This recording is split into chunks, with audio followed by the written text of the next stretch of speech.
each wave always starting from a bigger point of people talking about it. uh, People looking at their wallets, seeing what the market. If ever there's a pump, anyway, it's going to be interesting.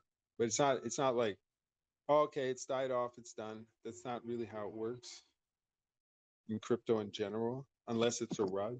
You know, then you don't hear about it. yeah, and I'm also thinking like when this traffic on Ethereum is going to be noticed by like a mainstream media, and how they're going to convey this message also, like what narrative they will choose, this I'm very curious what's going to happen.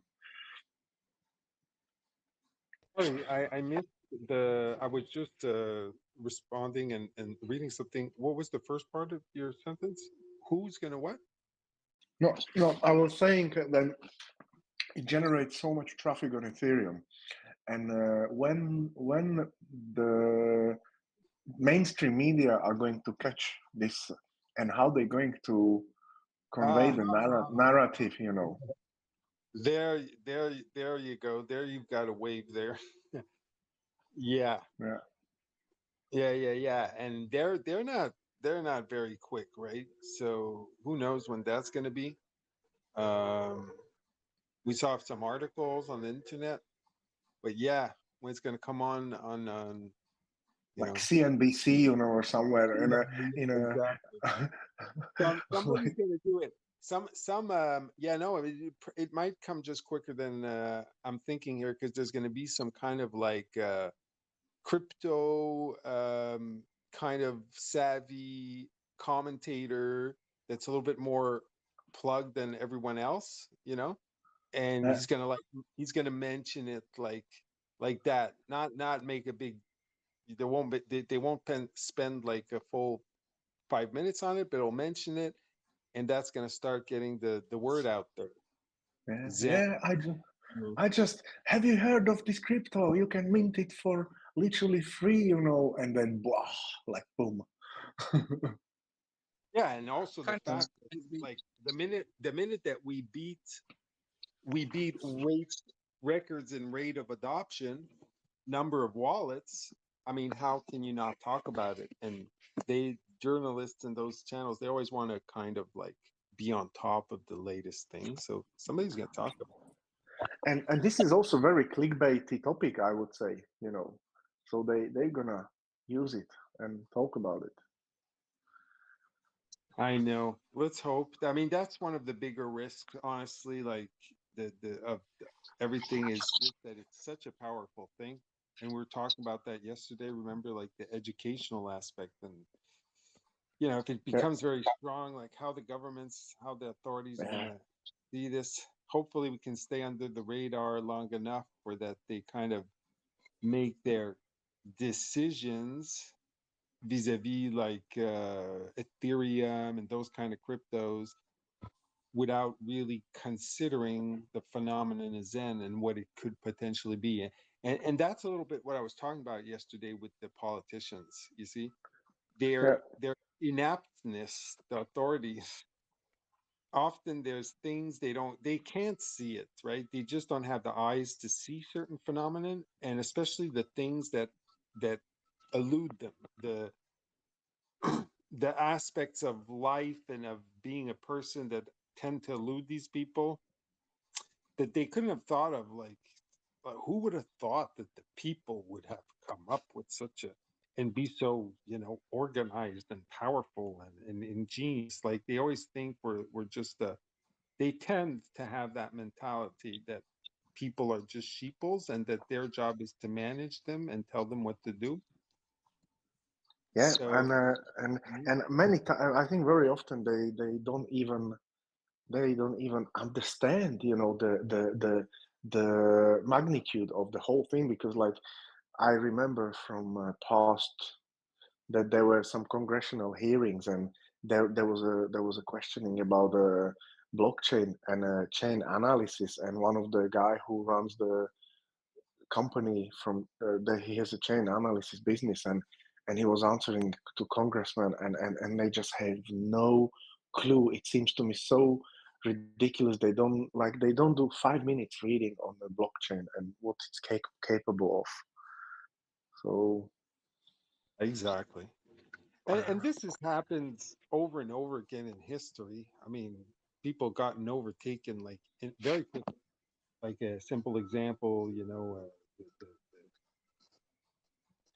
electricity or or with the cars and the horses, yeah, how it was like in early yeah, the 1900, you cars know. and the horses. I mean, that was like very quick and very unexpected. And those people who were in the business of horses and they were big, they were moguls in a sense, like they would cartels rather, I would say, like almost at that point, and they so in a city you would have the horses and you would have the chariots and there would be these stables at every so many quarters in the city, right? Because people, especially the richer people, they have to have their horses kept and the chariots maintained, and it needed to be not too far from there where they lived, right? So that's how it was set up in the cities.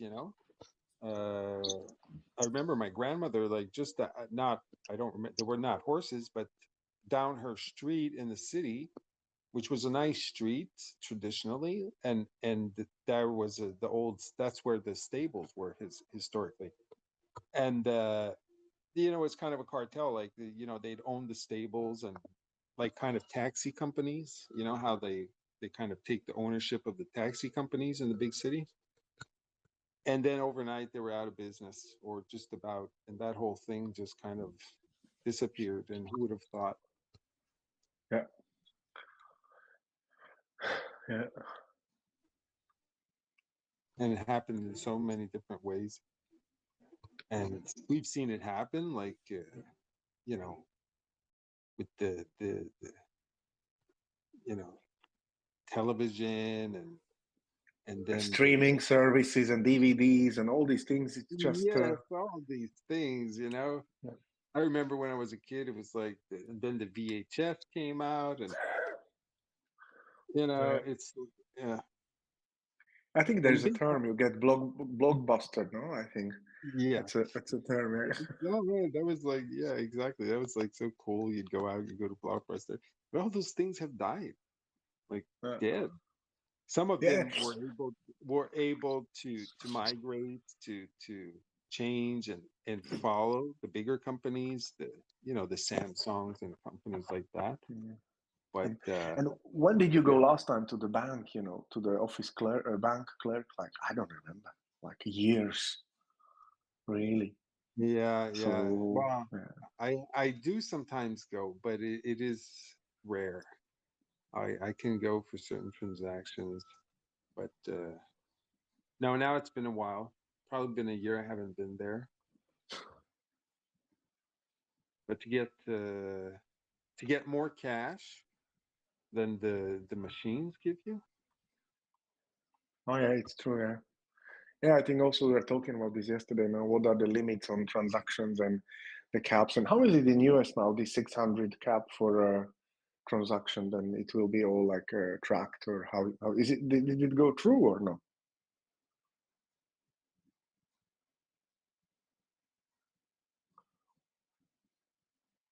There was this discussion that there will be a limit like $600, and above 600 there will be all like had to be declared or tracked or something like that. What I've read somewhere.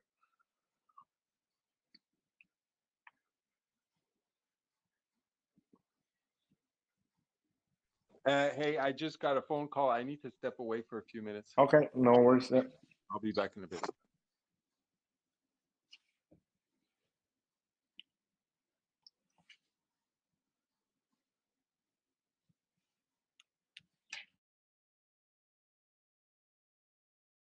It'll be interesting if and when, well, like you guys were talking about mainstream media talking about this. It kind of reminded me of the Pulse chain and Pulse X sacrifices. And I don't recall seeing any mainstream news about it, even though one would think, you know, $2 billion people giving It is. away. $2 billion in the name of freedom of speech and freedom of movement uh, would have made the news, but that's Yeah. probably why it didn't as well, is because of the foundational principles that were involved with it. But do you think they did even look into this disclaimer, that, or what was it for, like freedom of speech? And because like that's true, like one point, what was that for Pulse-Chain? It was like 700 mil, and for the PulseX it was over 1 billion. Like it's quite significant amount of money. Like it's like IPO, when some company goes public, they don't raise this much money, and it wasn't caught in the news. That's true, like who knows, like whether it was suppressed, or not. Right. And I can't remember for sure, but was it not like tens of thousands of addresses? I mean, I saw addresses in there that sacrificed less than $1. Yeah, I I think mean, people Pulse-Chain were has believing that. 43,000 unique addresses, and PulseX over 100,000, I think. Yeah, that's newsworthy to me, but I think the underlying principles kind of suggested that it might be a good idea that they not do that. Yeah. Yeah, but once 100 million people are doing something like this and generating traffic there, I think they will have to talk about it, That's for sure.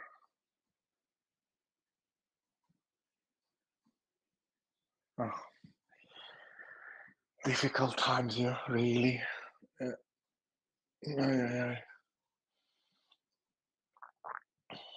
Regardless of what quote unquote side you're on, it's not the greatest idea to just uh, pretend or imagine that things aren't happening on the other side. So I Yeah, think we're going to be met with some serious resistance with this very yeah, shortly.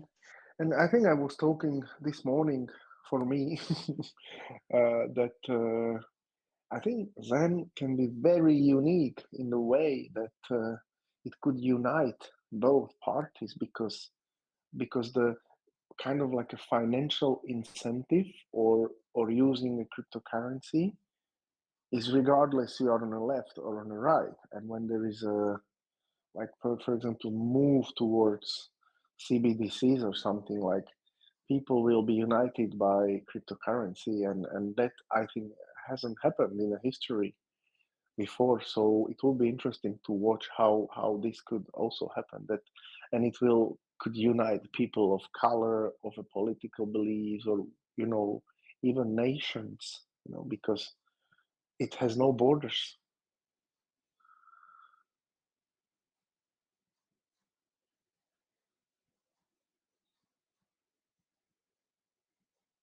Yeah, it's going to be fun.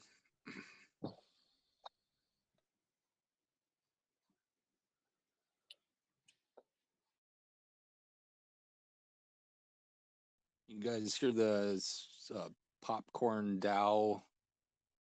They hopped into the community like right before launch, I believe, and they've been trying to figure out how to integrate Zen.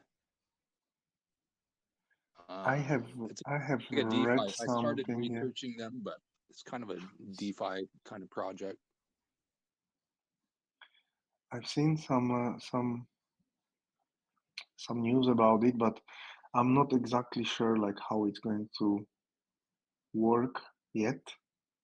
So I don't know if somebody could enlighten us. That would be great. Yeah, I don't know how it'll work either, but I mean, their biggest question in the beginning is how are we going to establish a value for this? Just because of tokenomics, then it's kind of difficult to do, Yeah. But But this it's kind of popcorn, cool. It's it's pretty about cool. It's a yield, DeFi no? project. What's that? The popcorn, it's about yield generating, I think. No, you stake your Zen, or I don't know how it works really. Yeah. Yeah. It's cool though, people or other communities are getting invested, the DeFi kind of stuff starting to get rolling here. So I don't know if I'll participate in anything in that one anyway, but Yeah, like to be honest, like I don't know if I have a capacity to do another thingy because like all what's happening with all airdrops and different chains in Zen and everything is just like it's really like it takes time and brain power to manage all the project. And aside if you have a job or a business in my case, it's and you don't want to make mistakes also with all those things. So it's a real money in play. So I think it's like really a lot, you know. So I like to research these things, but I think I will see how it goes now. yeah, it is a lot already for me. And I think we're gonna get swamped with all kinds of stuff coming up here that like it'll be impossible to keep up with all of it. Yeah, and all the like I also I believe or I think it's just for sure that every address which minted then they're gonna get some airdrop and if people are not educated and they will start clicking and claiming all these random airdrops, that's gonna be a really big big discussion also. So I think the education in this case is it's very important. Like I know people who learned it hard way with airdrops and really like I myself I open my wallet and I see 20, 30 airdrops and I just don't care unless I really know it from community. I don't even look at it. Yeah, I mean, we got to remember, I think it was you last night, how we were talking about um, different like establishing foundations or pools and stuff like that. But I mean, you know, uh, Jack's vision, aside from a form of exchange for Zen, was grassroots educational projects. So Yeah, I would think obviously the educational projects would start with educating people about crypto and then move on from, go from there. But establishing the education about crypto is definitely necessary. yeah, and I'm not saying the airdrops are bad because myself I'm like airdrop had a ridiculous gains like really in from past and it's just sometimes it's also even hard to explain to some people who are not into crypto like how can you get airdrop and it has a value from where from what like it just appears on your address and it has a value sometimes. So airdrop's been kind to us, I can say.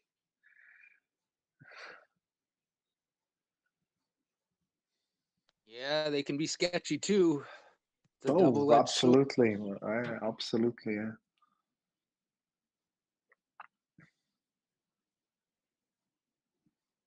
But such is life. It's a double-edged sword sometimes. So. Have you tested like ETH to do mints or any transactions or just solely on Ethereum? Proof of work? No, I'm just on Ethereum and Poly right now. Oh, and what are the transaction costs in Polygon? 'Cause I did Binance, but I haven't tried Poly at all. Gosh, I would have to go look. Let me see here. Very expensive. Don't mint anymore. Enough. The Stop what? minting motherfuckers because the price is low. I'm just kidding, guys. Oh, good. So, someone told me that yesterday, so it was funny. Yeah, I started the first day, and I watched the gas prices just start skyrocketing, but I just kept going at it. I wasn't too worried about On Polygon, you gas mean? prices at the time. So On Polygon? yeah, Oh, really? Yeah, Polygon prices were that drastic. But now it's low, bro. You can go with like 3-4 cents. I mean, my first C rank was 46,000, and then by the time I was done with it, maybe the next day, I was up in the about 1.5 million. Wow, bro. So you was Moved fucking really early, huh? fast. Really early. Yeah, a little early. It was pretty much right after it got launched. So Nice. Very nice. there's gonna be more stuff coming out down the pipeline here. So I just gotta keep my eye out and be prepared to get prepared Definitely. quickly. You know? I I have saw a also question. some crazy price Uh, predictions. Sorry to cut in your word, bro. So many crazy price predictions on YouTube. People try to explain the prices and they compare that with the like market cap and supply, and it absolutely make no sense. I think many people don't understand this tokenomics and this project. I have one question. Do you hear me? Yeah, yeah. Yeah, go ahead. You talk about the pipeline. What is it in the pipeline, and how can you see the pipeline in the website or? Uh, we don't know yet. The way it's worked so far is they kind of get announced less than a day beforehand. From what I recall, like I didn't even realize that the most recent Moonbeam and Evmos. I don't know how much of a warning everybody got, but uh, somebody else would know better. I think it was definitely less than 24 hours. It might have been 24 hours though. So more. Zen is going to be launched on more chains. They're just coming one or two or three at a time. So Yeah. And do we have the batch minter? Uh, Jack I think Black said talk about mentioned that something like yesterday. 10 days or so. I think he mentioned that yesterday on a stream. Yeah. So a week or two probably. Okay. Nice. Thank you so much. Have a nice evening. Yeah, that Evmos is just way over my head. My brain's already swimming trying to wrap my brain around how to get that to work is too much for me. I don't understand why we don't make own blockchain for Zen, because we use other chain and like Ethereum. We burn many Ethereums for Ethereum community, and I like it, and Ethereum get value. But Zen, I think we can make a better job and use their own blockchain. And Jack don't want it. And why can we not vote about the blockchain? Well, I mean, ultimately the goal was widespread adoption, and by launching on many chains, you're going to get the most visibility. And looking at it in a business sense, that's a very smart approach because there's so many blockchains ready. If Zen were to launch its own chain, it could just look like another chain that people don't even click on or learn about. You know what I mean? The ultimate goal is adoption, and it's going to get the most visibility by launching on chains that that Jack and his team trusts. Yeah, but in the future, if we have that adoption and have like 100 million wallets in different chain, uh, I think it's a good idea. Um, build an own blockchain because we have the community Yeah, then. might be considering it. I don't think he realized how explosive this would be, so Yes, he might be considering it. I don't know. yeah, nice. And do we gonna have some vote system for the community? No, I don't think so. I mean, there's people have already been talking about creating projects and this is and that, but and that's kind of a DAO in and of itself, but DAO could be pretty intense considering how vast Zen already has expanded. So I don't know though. I'm not in charge. Nobody's really in charge. It's up to everyone. So Thank you so much. the as far as the DAO goes, like the ethos of Zen is adoption. Like that's what everybody should be pushing right now. Like we're all in agreement that that we should be educating people about Zen and what it's all about. So there's a DAO right there. It doesn't. Trust me, I retweet.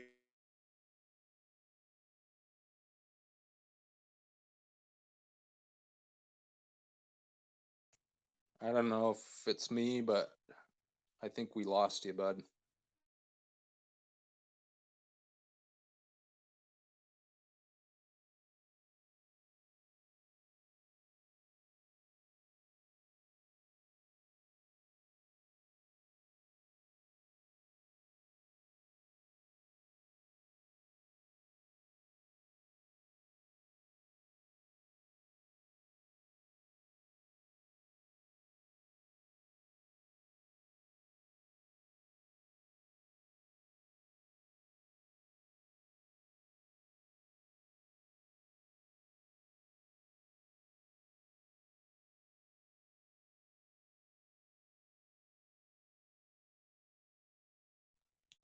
Hey, is it a leak or a leaky?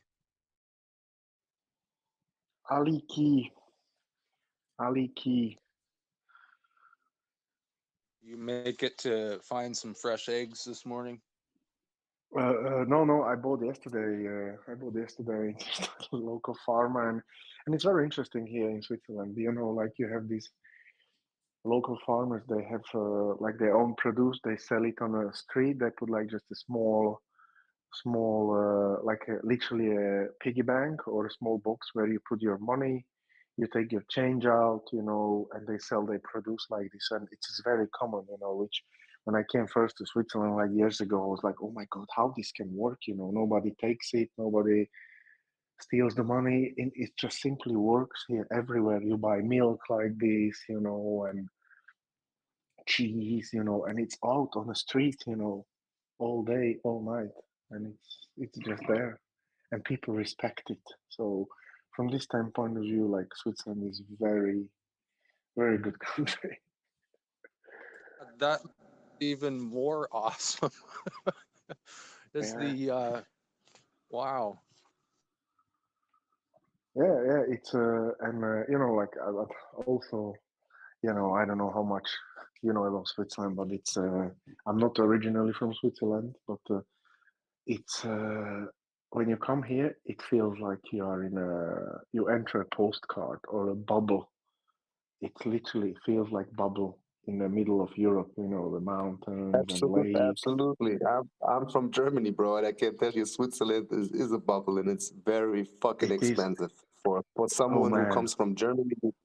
Yeah, Yeah, grüß dich. and this is true. This is true because you know, like I cannot invite my well, I can invite my family or my friends, but nobody wants to come because they know that it costs just so much here, just the basic stuff, and of course the wages are reflecting the cost, but it starts to be not affordable. And when you come from a country where you earn 1,000 euros per month, like what's average wage in Slovakia, where I come from, like people cannot come. They just drive to Switzerland, to Italy, or to, other countries, or Spain.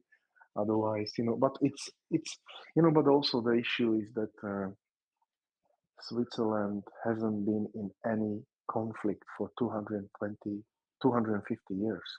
No wars, anything. So there was no different regimes, no destruction. So it had time to build this, and also it's kind of interesting democracy, and there's a law implemented or something. There's like a vote, like petition, so every new law which is introduced has to go to the public, has to vote whether they want it or don't want it.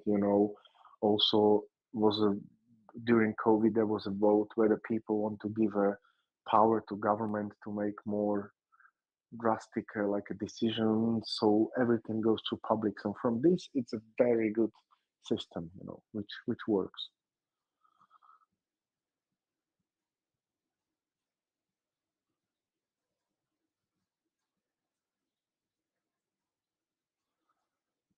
And they are also crypto friendly, very crypto friendly. For I don't know if since 2015 or 16, on every train station in Switzerland, you can buy Bitcoin in a ticket machine. Of Yeah, course, and they they're take. very Yeah. also like electric vehicles. They bought Oh the yeah, yeah, most Teslas last year. yeah. I drive Tesla myself, and it was one of the best decision from the financial point of view I could ever make. Yeah, I drive quite a lot, and it's just insane how much you save. It's just it's hard to comprehend really. And if you sit in a combustion engine car or even other electric cars, they just feel dumb, really. So yeah, a lot of electric cars in Switzerland.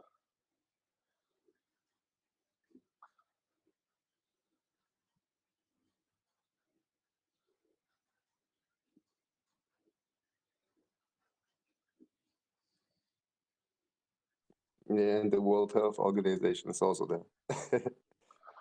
Yeah, that's World Health or World Economic Forum, you mean? Economic Forum, yeah, but World Health, Yeah, I yeah, yeah. think they're also they have some in Oh Geneva. yeah, then in Geneva, yeah, yeah, Yeah, exactly. in Geneva. Um, yeah, the we world we WEF is in Davos, yeah, every year. Yeah, I went to visit today. I went to visit this year. I just wanted to see like how it is done and everything. And then I think I was mentioning it the other day that there were only two cryptocurrencies present in WEF, and I think it speaks for a lot. There was only Circle present and Polkadot, and Yeah, I think Circle has a lot to do with the planned CBDCs, so I think that's why they were there. yeah, we can see it's also adapted there Hmm. in many places. Just say again. I said this is adapted there, cryptocurrency in Switzerland. Because many Yeah. places get stuff and yeah, thanks that.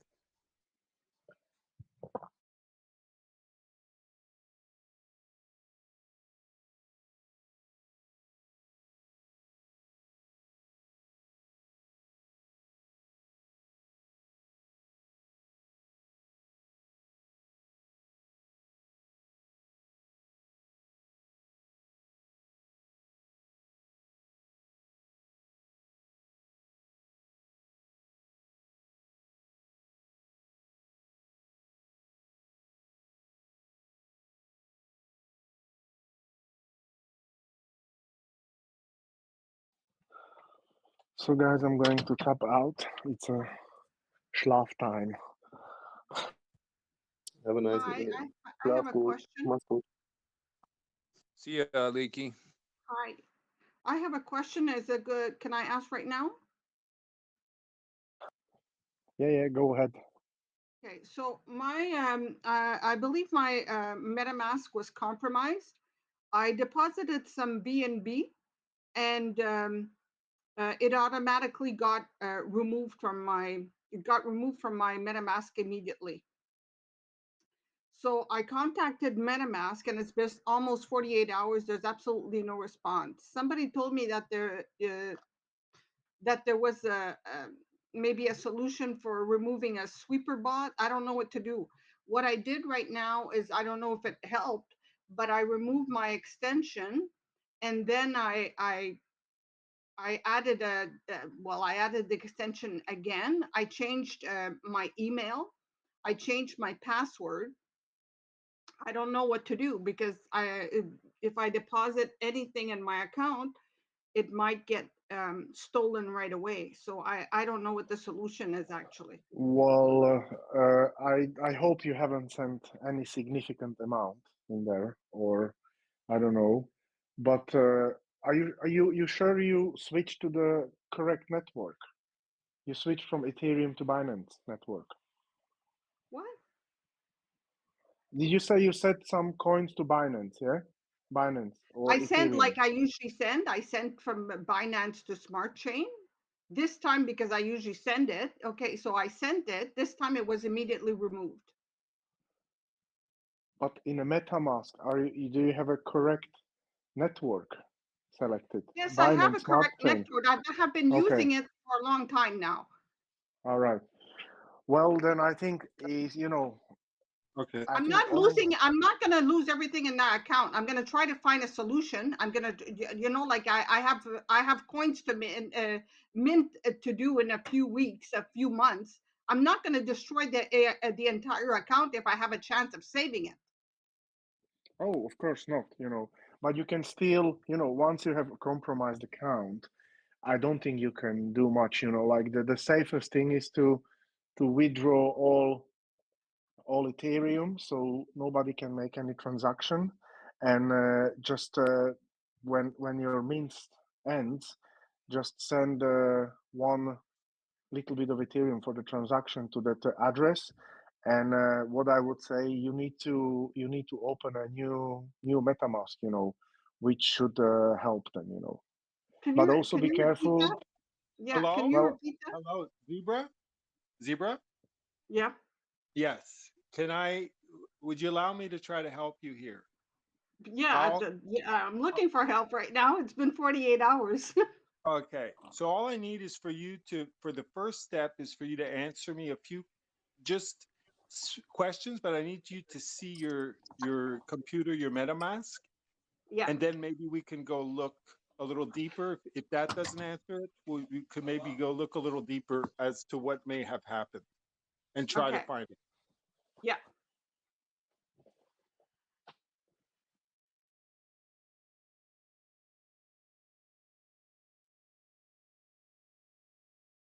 Okay, so first things first, is your MetaMask in front of you? Do you see it? Yes, it is. Okay, so on the very top of the MetaMask, there's a pull down menu. What does it say? Without pulling down the menu, what is it written in that kind of circle there, or square, oval, whatever it is, on the very top? Ethereum mainnet. Okay, now you're gonna pull down, you're gonna click on that, okay, Mm-hmm. and you're gonna select the Binance Smart Chain. Oh, okay. You know what happened? What I did is I removed. When I removed my extension, Yes. I went back. I didn't have the private keys for all the wallets that I. Yeah, you don't need to if it's in MetaMask, in the Okay. same MetaMask account. So the Okay. private So key right now will I work have on. to add the network because it's not there. Yeah. So to do that, okay, Okay. again, I'll tell you what to do. So you can Okay. open a web page. Yeah. And if you don't see the Binance Smart Chain, what you're going to do is you're going to type in chainlist.org. In network name? No, sorry, in a browser. Okay. You're going to open a Okay. browser. Okay. What do I need to type? Chainlist.org. In one word. Chainlink.org? List, like a list. Chain list. List. Okay, perfect.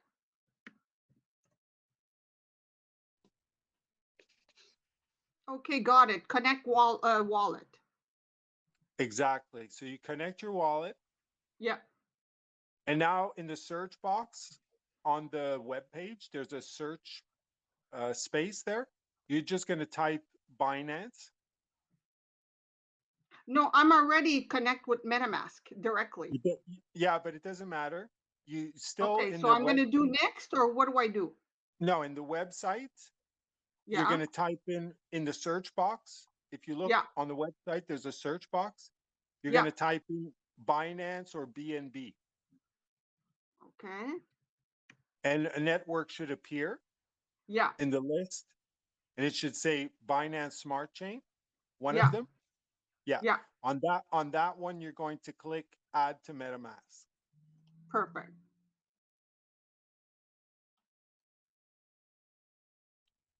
Once that's done, go back to that very top of MetaMask, Okay, and you just should one have second. the Binance Smart Chain as an option now. Yeah, just 1 second. Okay. Oh, how come I don't have it?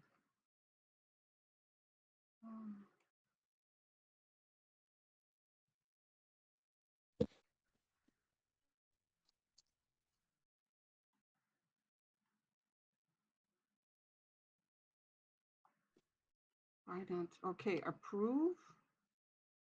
Okay, got it.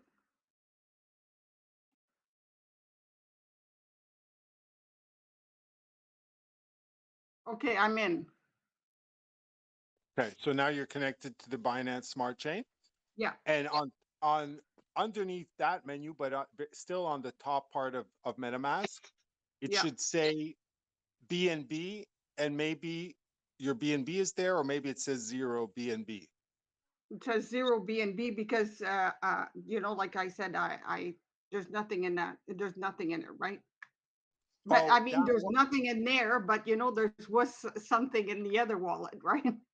Oh, you have something in your. Okay, so this is not the same MetaMask as the one that there's supposed to be money in.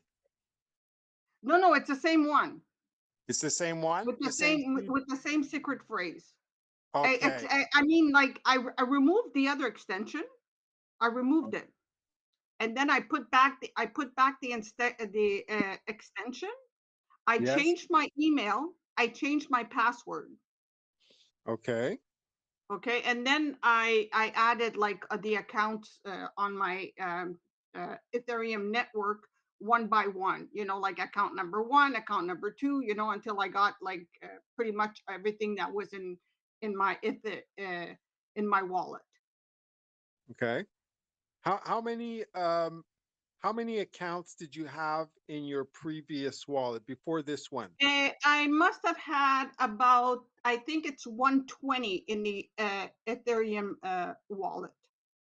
You had 120 sub wallets, is what you're saying, accounts? Yeah. Okay. And I had about 80 in Binance Smart Chain. Okay. And where was the BNB that you say you were lost? Was it on the account number 1? On which That's the thing. When like I can't. No, it was like I don't know what let me see if I got here something. Yeah, the thing is I don't know. So because the way the way that it's done, it's like it's not giving me, because I had so many different wallets that like with even if they're Ethereum, I don't know, I think I was up to 15 until I got to my Zen wallet. let's just try to keep to one thing at a time. Yeah. So you had 100 Ethereum wallets, and you had approximately 80 BNB Yeah, wallets. in my Binance. Yeah. Yeah. Did you have any Ethereum? Just curious. Was there any Ethereum that you lost, or that one, or you You just see, I didn't, because there was nothing in my main account for the Ethereum, because I just add a little bit at a time. I don't put a lot there. Okay, I okay? just put what I need to mint, and that's it, or what I need to buy. I don't leave Okay, anything okay, in my wallet. okay. Just so you know, just for your information, the Ethereum is not the main account. They're all main accounts. It's just they're different chains. I know it's called Ethereum mainnet, but it's not more so the main account. They're Okay. all they're all EVMs, and they're all main accounts. Now, Oh, okay, got uh, it. got it? Okay. So there was no Ethereum. Great. So we know that's fine. So in the BNB, you had some. Now, you don't remember, was it spread out all through all the accounts? Was there many wallets that had BNB, or it's one wallet in particular that had all the BNB? Well, it was split up, right? Because It was there was some dust left when I was minting, right, right. on each account. Yes. And you But when I had tried you to add, like, yeah, yeah. I sent $30. That's all I sent. Okay, I sent $30, and the $30 disappeared. It went directly in my first account, in my first BNB account, and Yes. it didn't. I couldn't even see the transaction in the activity. That's how fast it got out. Okay. And but you did see it, is what you're saying. You saw it arrive, and I it didn't see it it because I called Mix, and I said there's a problem with my with my um with my account. My deposit hasn't arrived, and he said, well, everything is successful on our end. So okay. I contacted MetaMask, and they said that it's probably a sweeper bot. Okay. So you never saw it. It's not that it disappeared, it's rather it never arrived. No, it did arrive. Somebody has a bot on their account, and they just swept it. The bot, it doesn't even have time to, like, even get to my account, because it's redirected directly into another account. Okay, but I'm just asking, you never saw it. You No, yourself, of your own no, eyes, never saw it in the account. no, Okay. never was there. Okay, and can you remember exactly which one of these accounts it is? If it's the number one, or the number two, or the number three, or are we sure it's the No, number one? Is it the no, number one account, the main account? no. I don't No? know. You don't know which one of all the 80 ones, you don't know which one of the 80 accounts received that No, $30 as a BNB. like, if I wasn't to my old wallet, I could tell you it was in Zen, let's say Zen 1. I could tell you that, but I can't Oh, see that it doesn't, now. no, no, no, that doesn't. Oh, okay. Okay, okay. You would see it, but you wouldn't know. It could be the 66th account, as much as it could have been the It fourth. could be like a number 20. You see, like, because all the names are in every network. I have the same names of the account in every one, right? Right. But when you reestablish the seed, okay, and you Yeah, do add account, and you do, yeah, because now you have to do add yeah. account, right? Mm-hmm. They'll Yep, reappear in the same order. They'll reappear in the same order, yep. right? So Yes, if you but would have they have all different, like, yeah, but they have all different names, right? right, but at least they're in the same order. So if you would know it was account number Yes. 20, you could count down to count one, two, three, Not four, five. really, not really, because some of them, you see, that's where the problem is.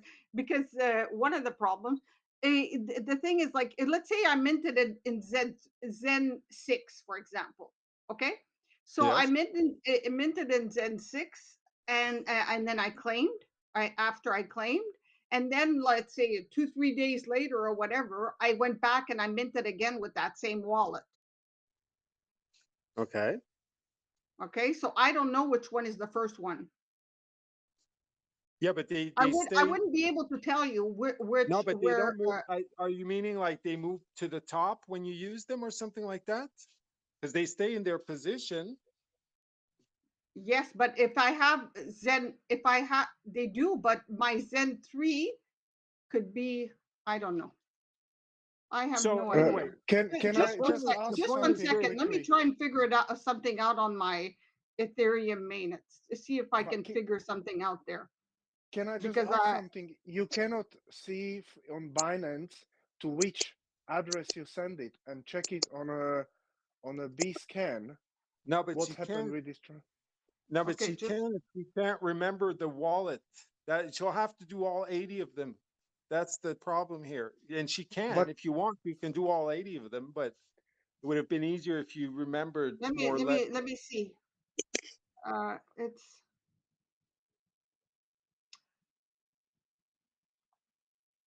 1, 2, 3.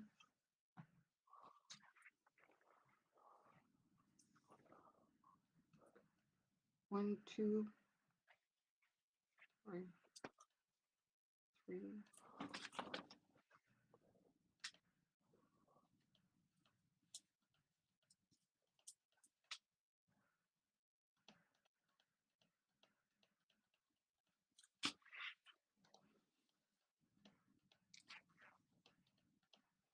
so just to Oh, just yeah. speak while you're doing this, because what I do also when I keep track of my means and everything, I always copy the address into the spreadsheet so I can do a I quick used to search do if that, but something. it was too time consuming.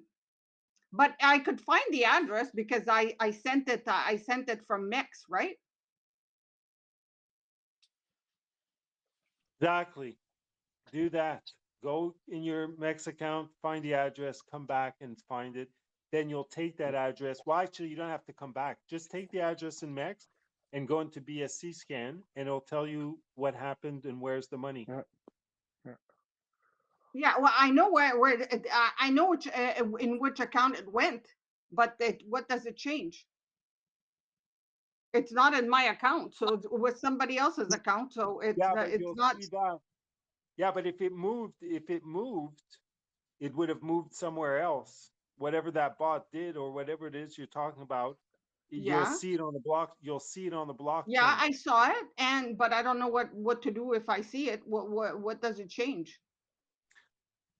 Okay, well, okay. Do you have the transaction? Because you could always send the transaction to me, and I can look. We can look at the try to analyze it. Okay. Let me see.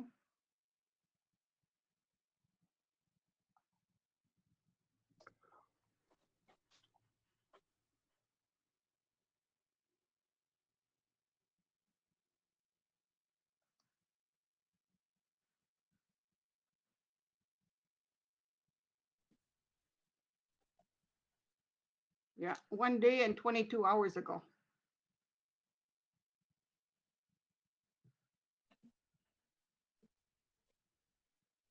So it was received and it immediately was sent out. Yeah, it's there. So yeah, it looks like it was like. Let me see. Yeah.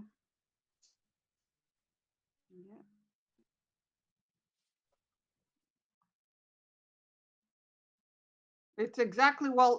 It was directly from like we're like a minute or two. I don't even know if it was that.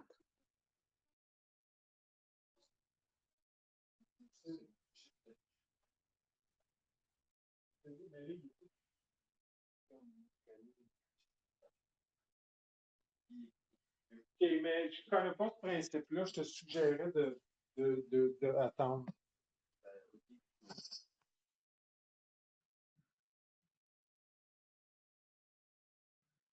So what do I need to do now?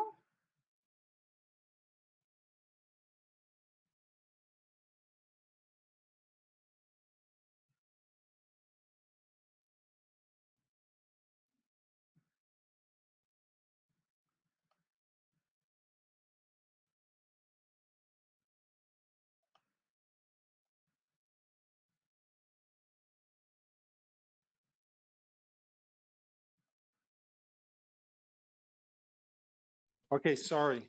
So yeah, did you find anything in terms of transactions? Well, I have the transaction, yeah. Okay. Do you want to send it over so we can look at it, or? Yeah, sure. So where do I send it? Well, you can DM me directly. I'm Honey Dills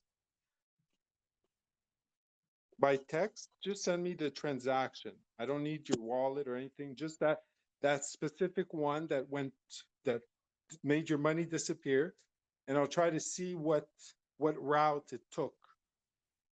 Right? Mm-hmm. I should see in that transaction. I should see the first party being MXC, and then I should see it going towards your address. And then if something weird happened, I should see where it went from your address to somewhere else. Okay, so I sent you the transaction. Okay, so just give me a minute here to look at it.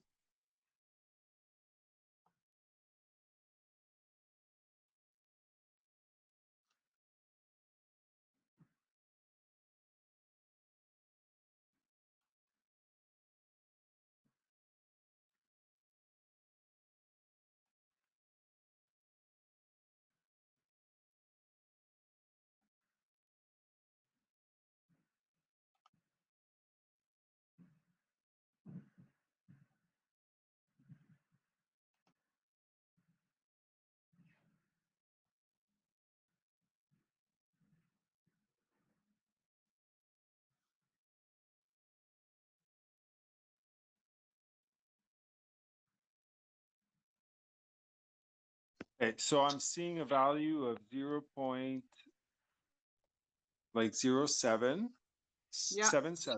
right? Yeah. And okay, so now what I'm going to ask you, okay, because there's nothing here further. So technically speaking, it should be in your wallet. Now, take your address and just paste it into Binance. Have you done many transactions since then? Do you have a long history of transactions since this happened on this wallet, or it stopped there because you Since have it no funds? happened, zero. I just claimed claimed one wallet. That's all I did. Okay, perfect. I So, touched nothing. okay, so just please copy that address. I see the address here. Actually, never mind. I don't even want, no, I'm asking, I can do it myself. I just copy the address and I'll paste it and I'll look.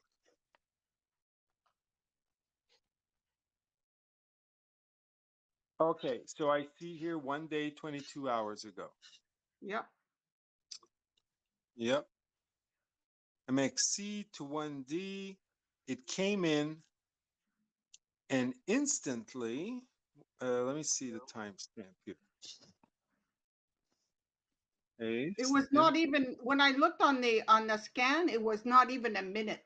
Okay, 10/26/46. That was the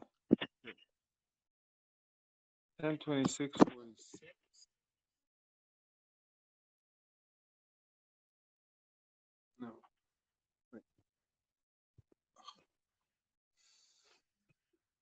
Da, da, da, da.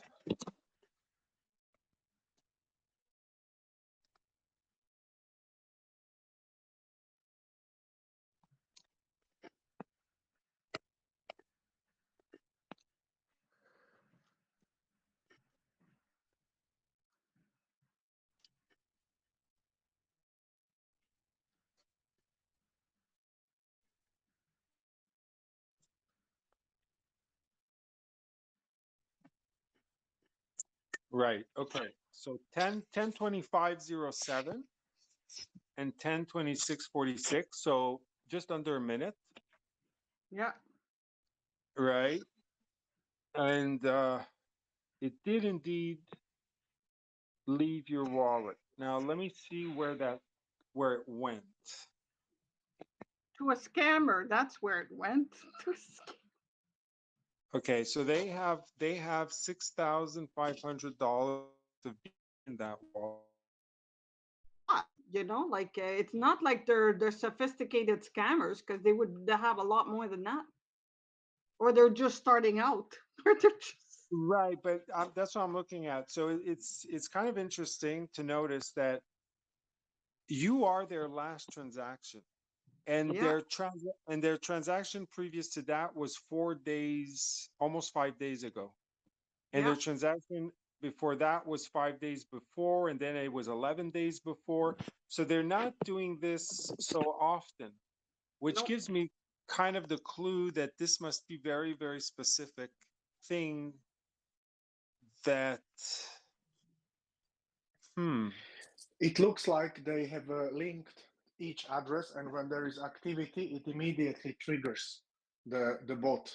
And I think they work with the batches with the different addresses because they would not be sending a lot of funds to one address. You So know, where was it sent? well, it was sent to this address. I mean, it's F4. It It's the didn't F. go. It didn't go to an exchange. No, no, Okay. no. It went to specific address, Okay. and yeah. So my thinking, my impression, I don't know how they could have this to your address unless you gave permission on a site. You know what Uh, happened? I don't know what I did. I was looking for something, and then there was I did a scan. I did a scan of my I did a scan, and I saw that there was a Trojan something on it. A Trojan threat. So I quarantined that. I clicked too fast because I wanted to remove it, but I quarantined that, so it's not no longer a threat. But the thing is it's still installed on my computer, right? is this your everyday computer and a browser you use for everything? What? Is this the browser you use for everyday, for work, for personal stuff? So It's your just MetaMask this. is, This is just for personal. That my work isn't on here. and you use which browser? What? Chrome, I guess. You use Chrome Yeah, browser. yeah. I use Chrome. Uh, okay. And and have you used just as much other wallets, right? Because you've been doing Ethereum 100 wallets and BNB 80 wallets. So this just happens to be one wallet out of those 80 wallets, and it's the one that transacted with MXC. The other Yeah. ones, the other ones didn't I suffer. send everything from MEXC. From what I've been minting, everything is coming from MEXC. To this wallet, Hmm? not the other. To this wallet, not the other And wallet. the entire MetaMask, everything is coming from MEX. Do you send funds to every single wallet from X, or you send it all into one of your wallets and then you distribute it? Yeah, that's what I did. I sent to one, and then I like I change, I Okay. change wallet as I'm minting. So this is the one wallet. This is the wallet that gets it from MXC, and the other ones didn't get it from MXC. They got it from this wallet. Is that correct? Well, yeah, they got it directly from that wallet, but is the bot that they installed there, is it on the entire MetaMask? And if yes, or if it's No, just no, on BNB, I no, don't know. no, no, no, no. It's not on the entire MetaMask. It's it's either it's gave permission, the specific address, that address gave permission. Okay, just one sec. I'll be right back.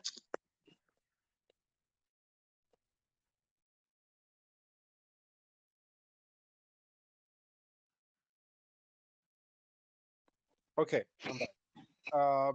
So yeah, it's either some smart contract, something, okay, has this address, and for some reason you gave a permission or something for it to do transactions, and it's strange because I heard something like this earlier today, this morning, but worse than this actually, and I found that quite surprising. So he said that he had Yeah, I given. know. I don't put, I don't like, I have a lot of stuff in there that I want to keep, right?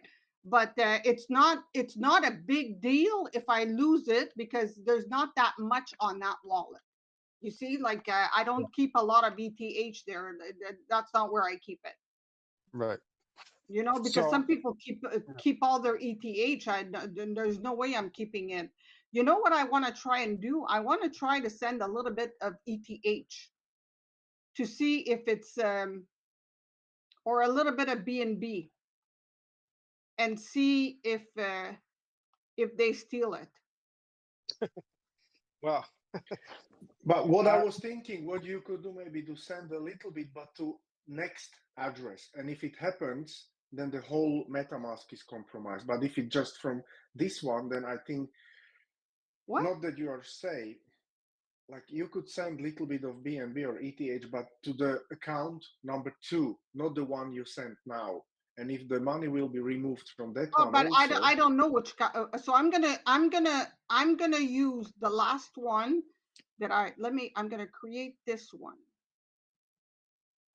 The last account that I created on my Ethereum, okay, because I know that that it would be a lot like that. The last one, last wallet that I created on Ethereum is going to probably be a one from B&B from at the end of what I created. So I'm going to try and see if they want to get a little bit of my money here.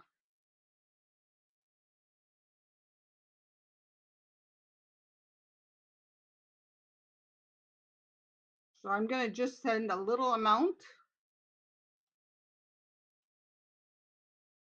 because I don't want them to take the entire thing.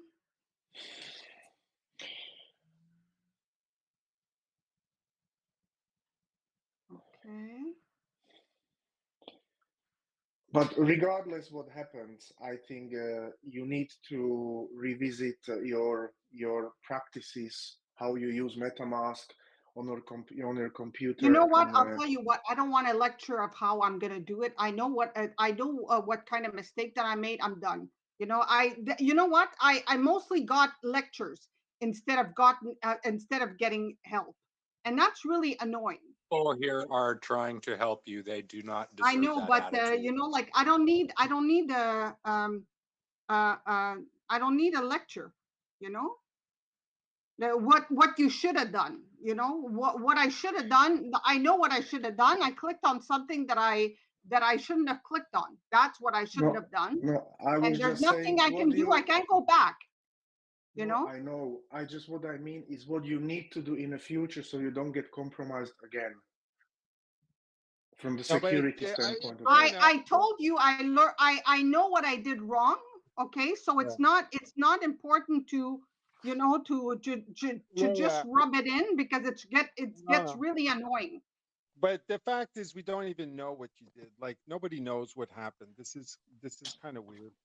Like it could happen to anyone. So You know, some people lost a hell of a lot, so I'm like I count my blessing. You know, yeah, we don't know if some it's. people lost unbelievable amounts. So you know, whatever, I can always start over. It's not like you know, Yeah, it's yeah, not like I'm gonna, you know, like I need that money to eat. You know. yeah. But it would be interesting to know what happened, just to learn from it. And in this Yeah, case, well, I that's what I've been trying to do in the last 24, almost 48 hours. yeah, The first night I didn't sleep because I really was trying to figure it because a MetaMask wasn't helping, so I was trying to figure it out by myself, right? To see what you know, to see what I could do. Okay, yeah. so I'm What I gonna do just send notice is they absolutely zeroed it out. So that's not even easy to do. How do you zero out an account? Like they calculated exactly with the BNB fees, and they were able to trigger it and perfectly, and you have zero BNB. Like Well, I'm sure if I would have had more money in it, they would have taken more, right? well, They yeah. just took what was they just took the little what was it, the $30 that I put in. So it's not like Yeah, because you sent 0.77 and they were able to take like 0.78 something. They took a little bit more than you received from MXC, so you probably had some dust, and they left you with a, a perfectly round zero from what I'm seeing.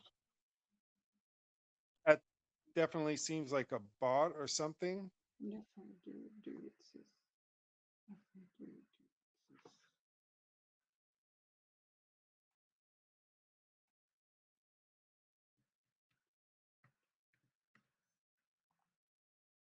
okay.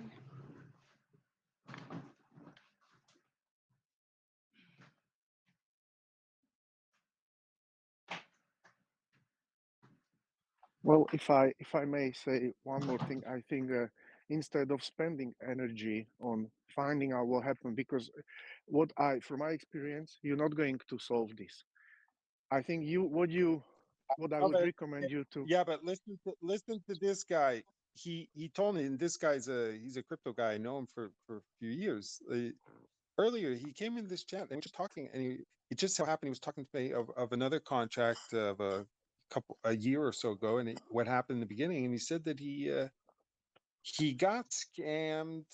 He went to a site. They had said he was going to get an airdrop, but they were pretending to be someone else, the founder of the project, right? And he went to that site. He clicked on a link, okay, and within a few minutes, he got all of his funds stolen from him, okay, in all the different currencies that he had. And I found that super weird. Like, I understand how they can trick you. He said he clicked on the link, the MetaMask triggered. He did like approve. He didn't really check so well. But what I find weird is Look, it's in my wallet. now the funds are in your wallet. The funds are in my wallet. I don't know how long they'll stay there, but What the? This is one so that that's good. transaction. Well, that's Hey, come and get my 0.018 BNB. But if she sent it to a different address, the brand, she just opened a new address. As you said, maybe she approved only transaction for the one address, the first That's one what that I'm you sent it. thinking. You know. That's what But I'm thinking.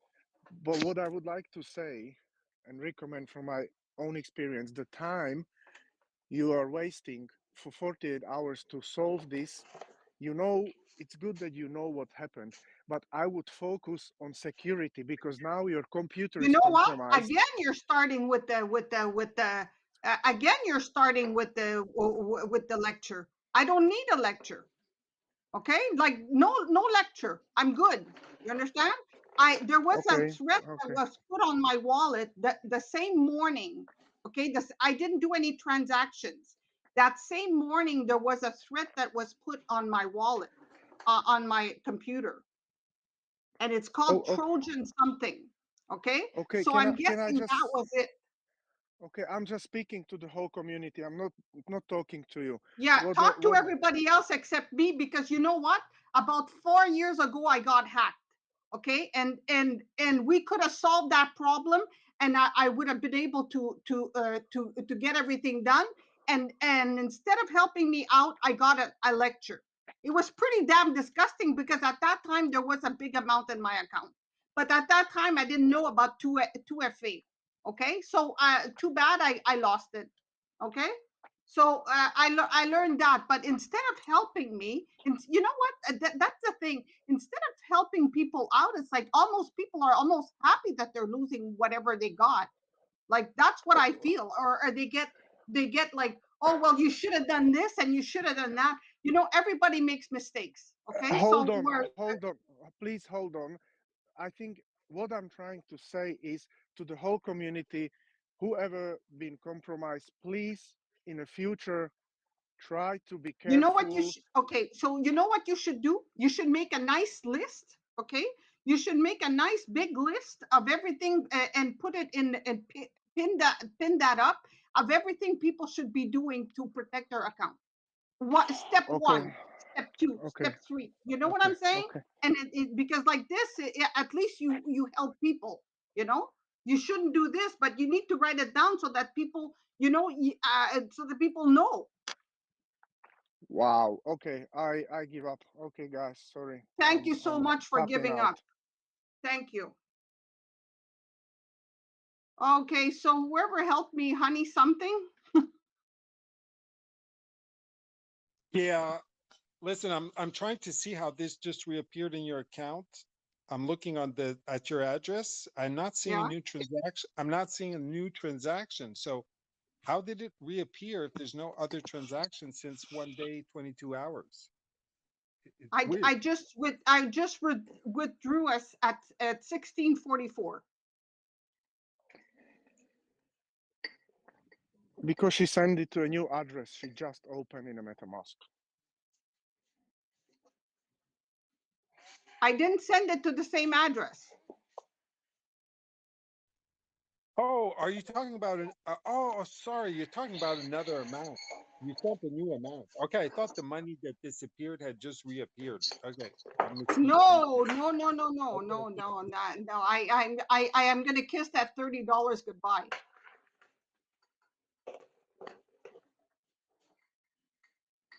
so you But got the amount. I shouldn't have removed the entire extension. You know, I shouldn't have removed the entire extension and then started over again. I could have done what I just did now instead of removing the extension, changing my password, changing my email address. I could have just done what I just did now. Right. It's okay. Yeah. As long as everything is in there. So what I'm going to do is I'm going to definitely create a new wallet and just send everything over there with a new secret recovery phrase and everything, you know.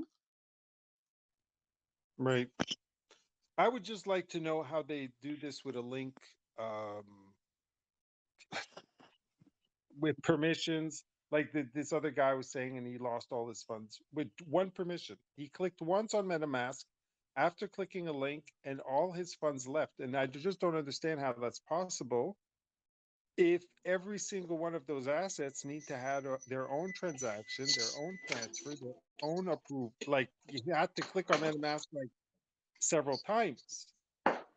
So that's a very dangerous thing that you can, with one click, give approval to access your MetaMask and just do many transactions. You know, I clicked on the link and I tried to go back in history at what time, because I saw at what time it was installed, the Trojan thing, the Trojan virus. It was installed at 9:43 2 days ago in the morning. Okay, so I wasn't able to go back in history on my Chrome there, the history. I wasn't able to go back to 9 o'clock, because then I would have known which link I clicked. You understand? I would have known which link I clicked. But now I'm not looking for anything. I'm not on my laptop, because it's a PC. I am not clicking on any link ever again. You see, on my iOS, I couldn't care less because it's very well protected. And you know, like 4 years ago when I was hacked, if I didn't have my iOS, I was on the iPad. If I didn't have that, they would have taken everything. It's just because I had the iPad that I was able, because they had changed my email address, they had changed everything. So I was completely, but on my iPad they couldn't. I was able to access, grab my account again and change the password. See? Yeah. So yeah. I just don't understand that. It's mind-boggling to me that how they do it. Because I've done so many things over the. I never had this happen, and yet I do click. I'm like, I really would like to know how this occurs. Yeah, well, I'm thinking it's that threat that they put on, the Trojan virus that they put on in the morning, because it happened at night. You see, it's happened the same day at night, and I hadn't deposited any money all day. So you see, as And soon as I was that deposited, something, that link, was that something like specifically crypto related? Did it trigger yes, your it was. MetaMask? It was somebody had posted an Excel sheet. Okay. So And screw did the. it trigger when you clicked on it? Did it trigger your MetaMask in any way? Like ask for approval? No, nothing. Okay, so a Trojan horse is a type of malware that conceals its true content to fool a user into thinking it's a harmless file. Yeah, I know, but I don't think a file can access MetaMask without your clicking. That's what that's what I must have clicked on it. I must have clicked on that link. I clicked on I clicked on that link. Did did it trigger on MetaMask? I'm not sure. You know, like I don't have any. What is there supposed to be a notification coming up or something? yeah. No. Well, yeah, Oh yeah. you know, like when you click on a DApp, right? You're clicking on a link, and then it opens your MetaMask, and then Oh no, usually, it didn't happen. No, that didn't happen. okay, Yeah, no, that's I what I. didn't. I didn't. That's not how it happened. I wouldn't have not connected my. You know, I would have not connected my wallet to a site, right? Right, because You that's the see, only way I know. you know the whatever the people are using, it's called the coin tools, or I can't remember the name. You know, the one that are But minting 300 yeah, wallets a day there. In yeah, an yeah, hour in 15 minutes. yeah. I haven't. That's how careful I am. You know, like I've been manually minting each account. Well, in any case, you know, thanks for. I mean, obviously, there's not much we can do now. It's obviously in some kind of Well, swamp. it seems okay. All I need to do is get this out of here. Get you know, put it in another wallet and with another secret recovery phase, and I'm good to go. And I'm not clicking any more link. Brad Pitt could send me a link for an invitation to dinner. I'm not going. Okay. Well, Okay, thank you that was a so much.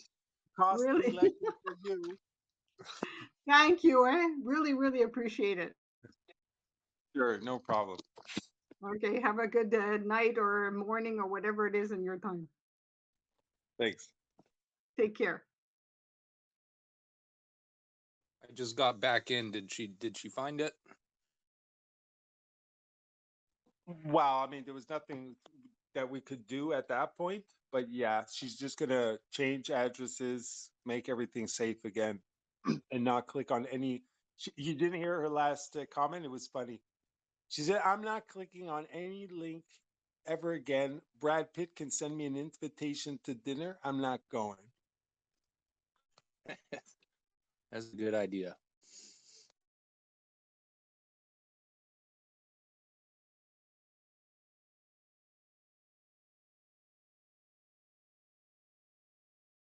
But it really, I don't get. So her own final conclusion was that the Trojan was what did it. But then I asked her like how that Trojan presented itself, and she said it was a link. She clicked, but it didn't trigger MetaMask, and she didn't approve anything. It wasn't like a DApp, right? And that's what I find weird. The file that's just on your computer could actually go work MetaMask for you without even opening it or getting any approval. That's what I don't, I've never seen that. Have you? No, but I'm not well versed in all of that No, but security. it's just because that's like beyond the security breach. I mean, that's like a outright unusable software. If you can just you know, through some Windows functions, go do MetaMask transactions and pretend that the person is there. Oh, damn, I know. Okay, I think I know maybe how this happened. Did they So take when the computer, perhaps? take over the computer, while she said it happened at the nighttime, so the MetaMask may have been open, may have been clicked and done that, and she didn't see it because it waited maybe for like it may be smart in the sense that the Trojan looks at the clock,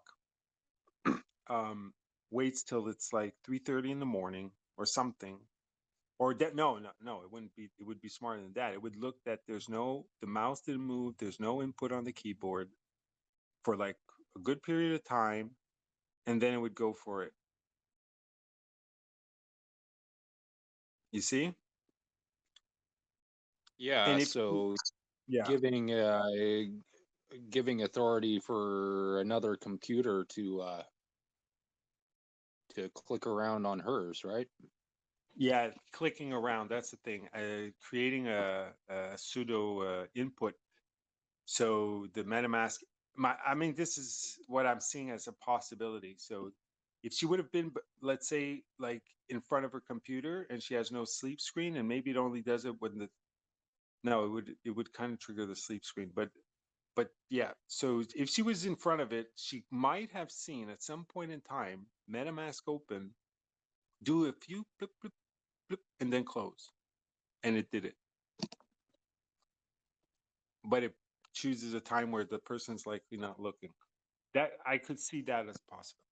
But I can't see it happening without MetaMask opening and the process going through the acceptance of the transaction.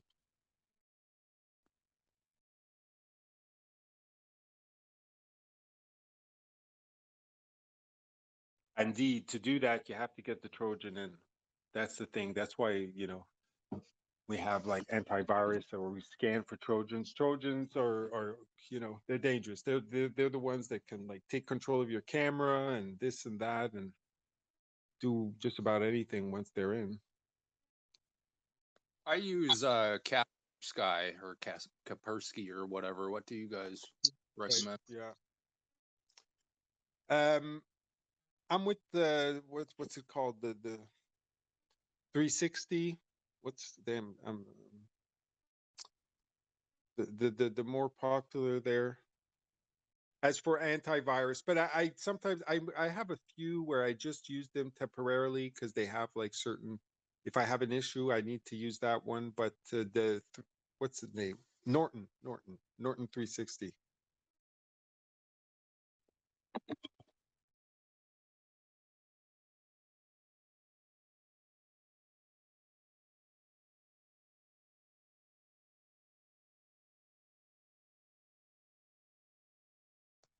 I have my settings set to scan the computer once a day.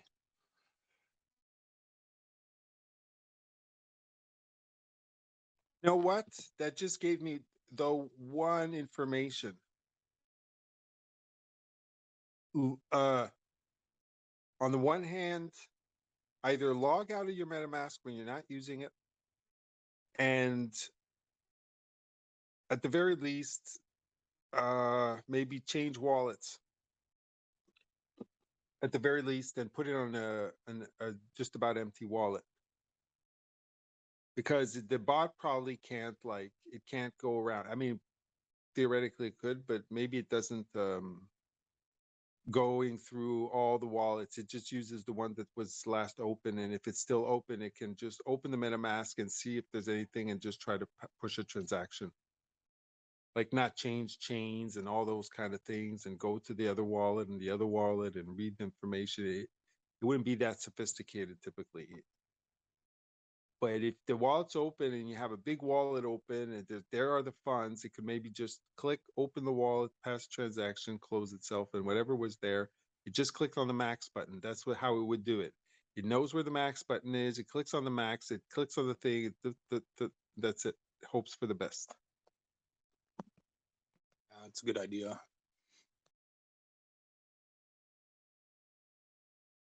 Say, so speaking of, was somebody have a question? Sorry, go ahead. No, it's just sorry to break your conversation there. Just wanted to say hello, and I'm just joining in, and just want to see what you guys are talking about. That's all. Thanks.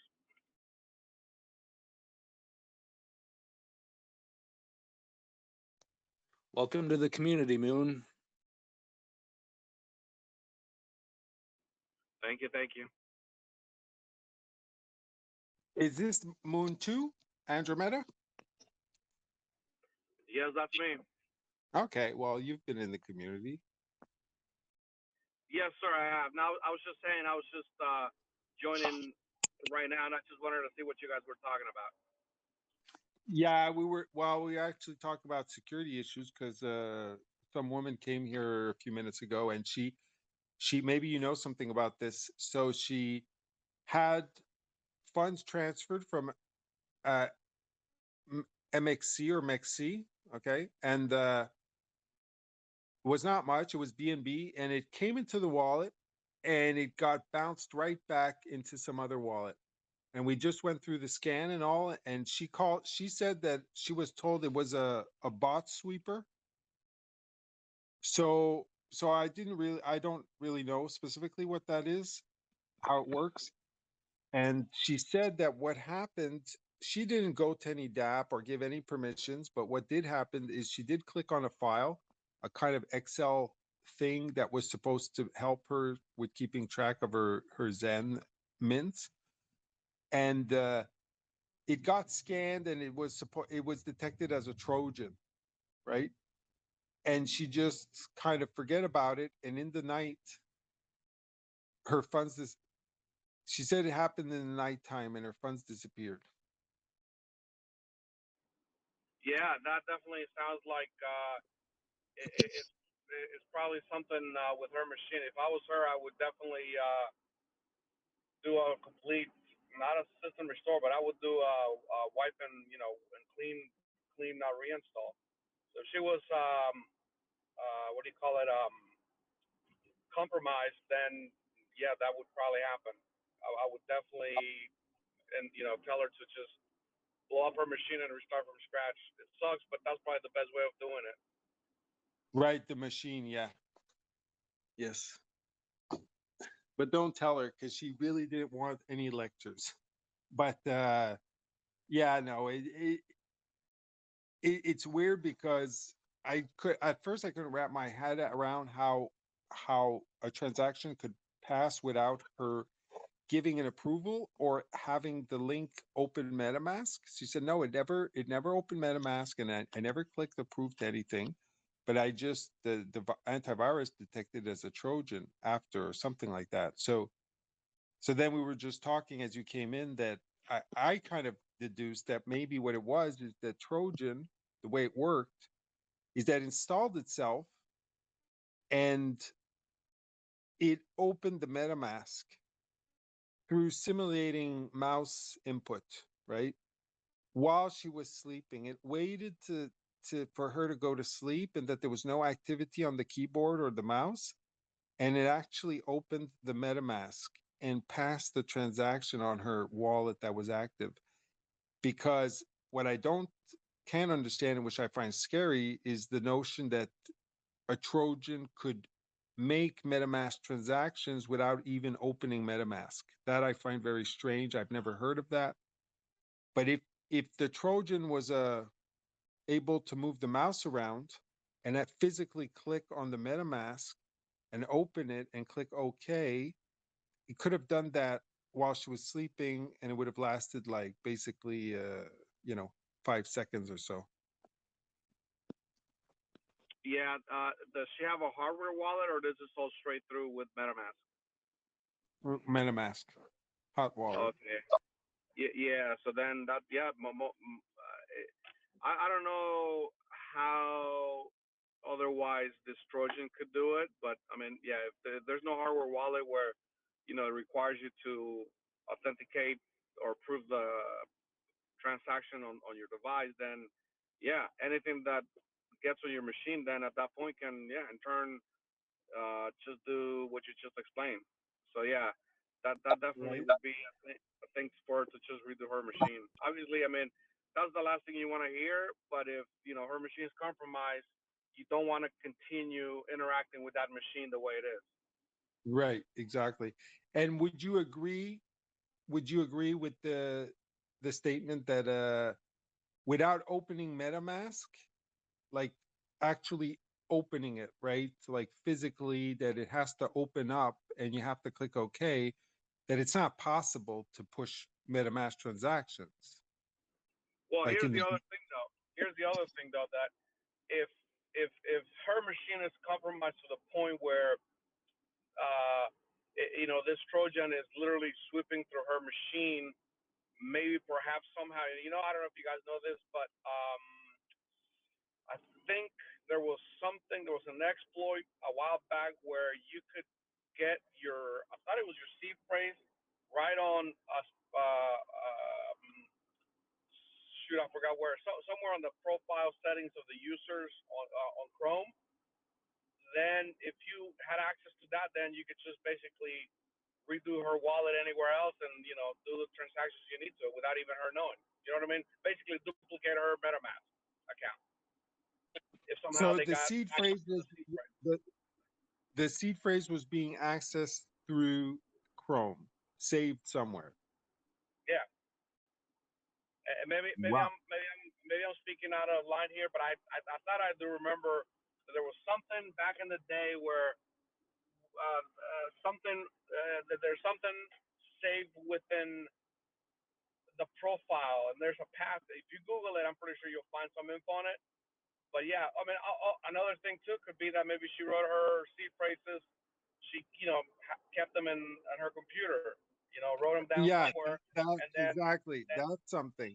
Yeah, yep, and then this Trojan basically scan her system, find the seed phrases, and bam, there you go. That's all you need. Then somebody else can just, for sure. restore it For somewhere else sure. and steal her funds. Yeah, that for sure that makes sense because MetaMask, it doesn't make any sense that Chrome would do that because MetaMask shows you your seed phrase like a picture. It doesn't even you can't even copy paste or anything. So why would Chrome do that? That would be Yeah, so, you and know. that's why it's very important to tell people and educate people that it's like the only reason you should be using MetaMask for is just as a front interface for you to interface with your hardware wallet. You know what I mean?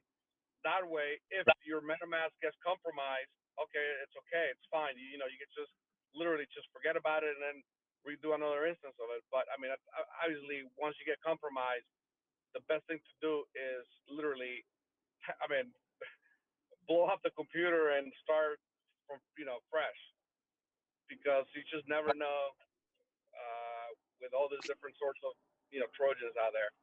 They can definitely do some harm.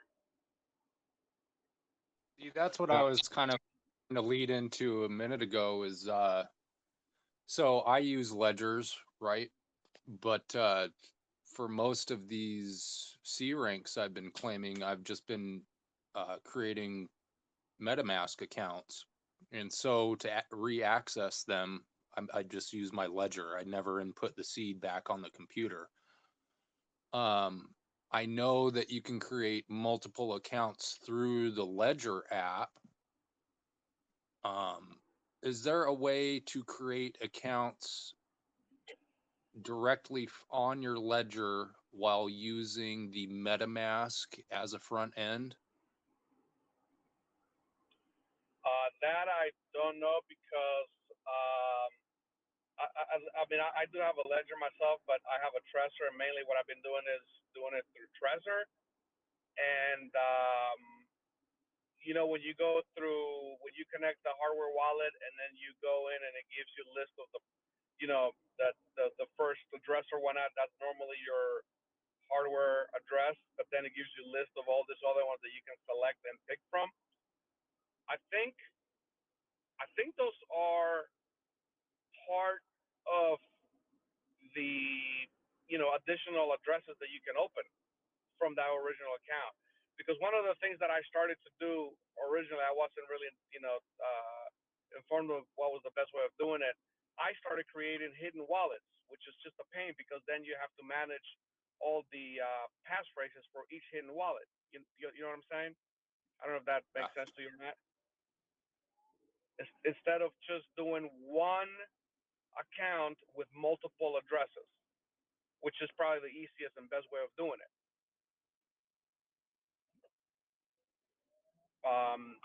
But I definitely, I'm think gonna I'm have to. just going to start doing it directly through the ledger now. That freaks me out. It is. It's pretty.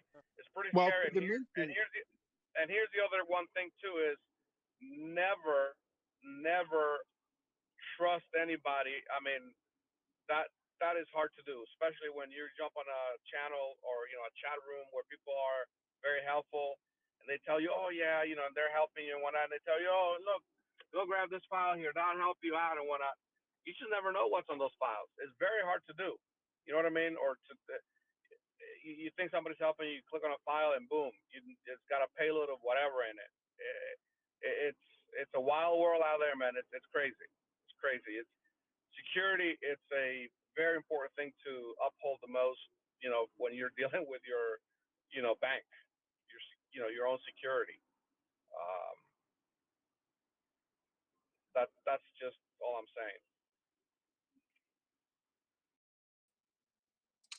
Hi, can I ask you guys a question? Hello. Yeah, go ahead. So I literally just entered the chat and all I heard was you say, I'm only going to be using my ledger now. What did I miss? We're just talking about security breaches that can happen, and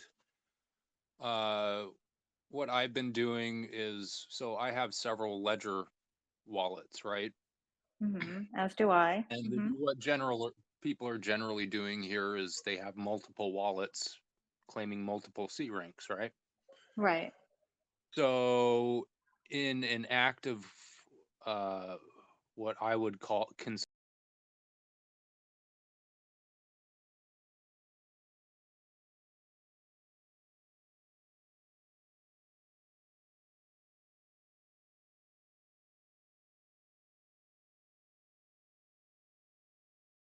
create 50 sub accounts on it, right? Right. Yeah, so once I'm done claiming my C ranks on that account, I have, all my seed phrases written down and all my info that I need and so on and so forth. But the next time that I ever want to access that account, I'll be inputting that seed phrase into my ledger because I don't want to ever input my seed phrase on the computer through a keyboard. So we've kind of been kind of discussing like security stuff and just keeping as safe as possible. Okay. There's kind of a question about someone who's on here earlier. It might be a question of a Trojan that got on her computer and started doing transactions without her approval and all of that stuff. So Okay. No, I just wanted to know if anybody had a problem with the minting the way that it sounds like many people are doing. I'm historically somebody who always uses my ledger with MetaMask, but in this particular case, I even heard Jack of Hearts saying that he wasn't. But that when I heard Jack Levin on a given night saying that if let's say you're minting, right? You mint with the account that you created under MetaMask, and then the day that you want to stake, you're going to claim and share, which then I share with my ledger address, and then I stake from my ledger, and that it doesn't even touch the MetaMask account. yeah, So that's I what was my plan as well. Yeah. okay. So I thought maybe somebody had already had some sort of crazy breach. I also always use my computer hardwired to my internet. Yeah. I never use Wi-Fi, and I use a separate computer. So when I heard that, I was like, did somebody have a problem? I need to know what happened so I can avoid that. That's why I popped in. Had to me in the security sector there. Okay. the big difference the big difference between the mint and the stake is that the mint, it's like it's locked for 350 days or whatever. Bots, like bots, they're very automated. So like this lady, she got her funds supposedly bot sweep or Trojan, but with the so it's automated and they'll just come and they go and it does automatic. If you have a 352 C rank claim, there's not a bot like really is going to be like putting that on a calendar and coming back in 352 days. So it's very unlikely that they'll do that and that manage all that. But once you put in a stake though, now it's just sitting there and they can even on stake at any time. So it's much more vulnerable in the staking process than on the mint because even you couldn't, Okay. you see, you Right. couldn't even get it. Right. But I would only stake from my ledger. And being as I'm doing so many multiple MetaMask wallets and accounts randomly in my own whatever weird pattern I've chosen, um, I would hope that somebody wouldn't find me, but God forbid they found one, I wouldn't be devastated. It's a wild west. This is such a lesson to learn. Or maybe I should in the future just do it with my ledger. That's All right. great. It's great. I've done such, I can say I've been careless and I've not done the right protocol for a long time, but I was bouncing around all the time, so it was like, oh, it's such a hassle for any kind of funds that I want to play with. So I've been doing that. Luckily for me, I've never had anything happen. I'll knock on wood. But uh yeah, good for you. Good for you. Yeah, I mean, just because this is an educational token and just because I want to be, well, I mean, not that it's a difficult one, but everything has been pretty much long term and I've created my own pattern. But just for the fun of it, I did a couple really short term just so I can stake it short term and see how that works and just everything works smoothly. And I sent it straight to, I did claim and share, sent it straight to my ledger and staked from my ledger. But hearing that somebody had a problem, maybe I will just move forward and just do everything with my ledger, even mint with my ledger, because that probably Papa B Like she always advocates that. So sounds maybe like she that's might have clicked on something she shouldn't have clicked on too. So okay. Yeah, I've only made one big mistake in crypto, and I hope never to make one. Not that it's the worst, but I did a long term stake and a couple of things with the whole Hedron Icosa thing, thinking I had bought a new ledger. I bought the Nano S Plus, and I'm not new, but I'm relatively new, and I had the S and I had the X, and everything always worked fine. And I plug the Nano S Plus in, and I go to stake and do a few things, and I'm on the phone with my girlfriend, who's my buddy. We do things at the same time, and I'm like, weird.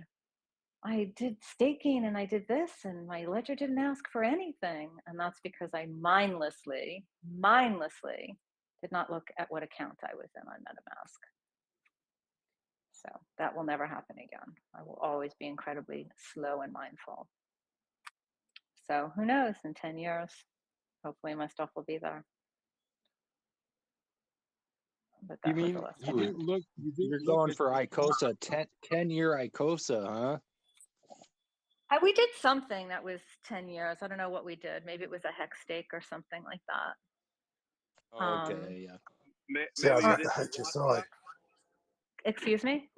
Maybe you did the WhatsApp. Isn't that the we are the That's whatever what we that? did. Yeah, we did the Yeah. WhatsApp, and I did it, and I was like, I said to my girlfriend, "That's really weird." My ledger didn't prompt me, and I definitely disabled the whole whatever that thing is that you have to disable, enable, and disable, or enabled, whatever. And it didn't ask me for anything. It didn't prompt me with a contract address or anything. And I thought it was the strangest thing, and it still didn't dawn on me. And then I went on a Ledger Live support twice.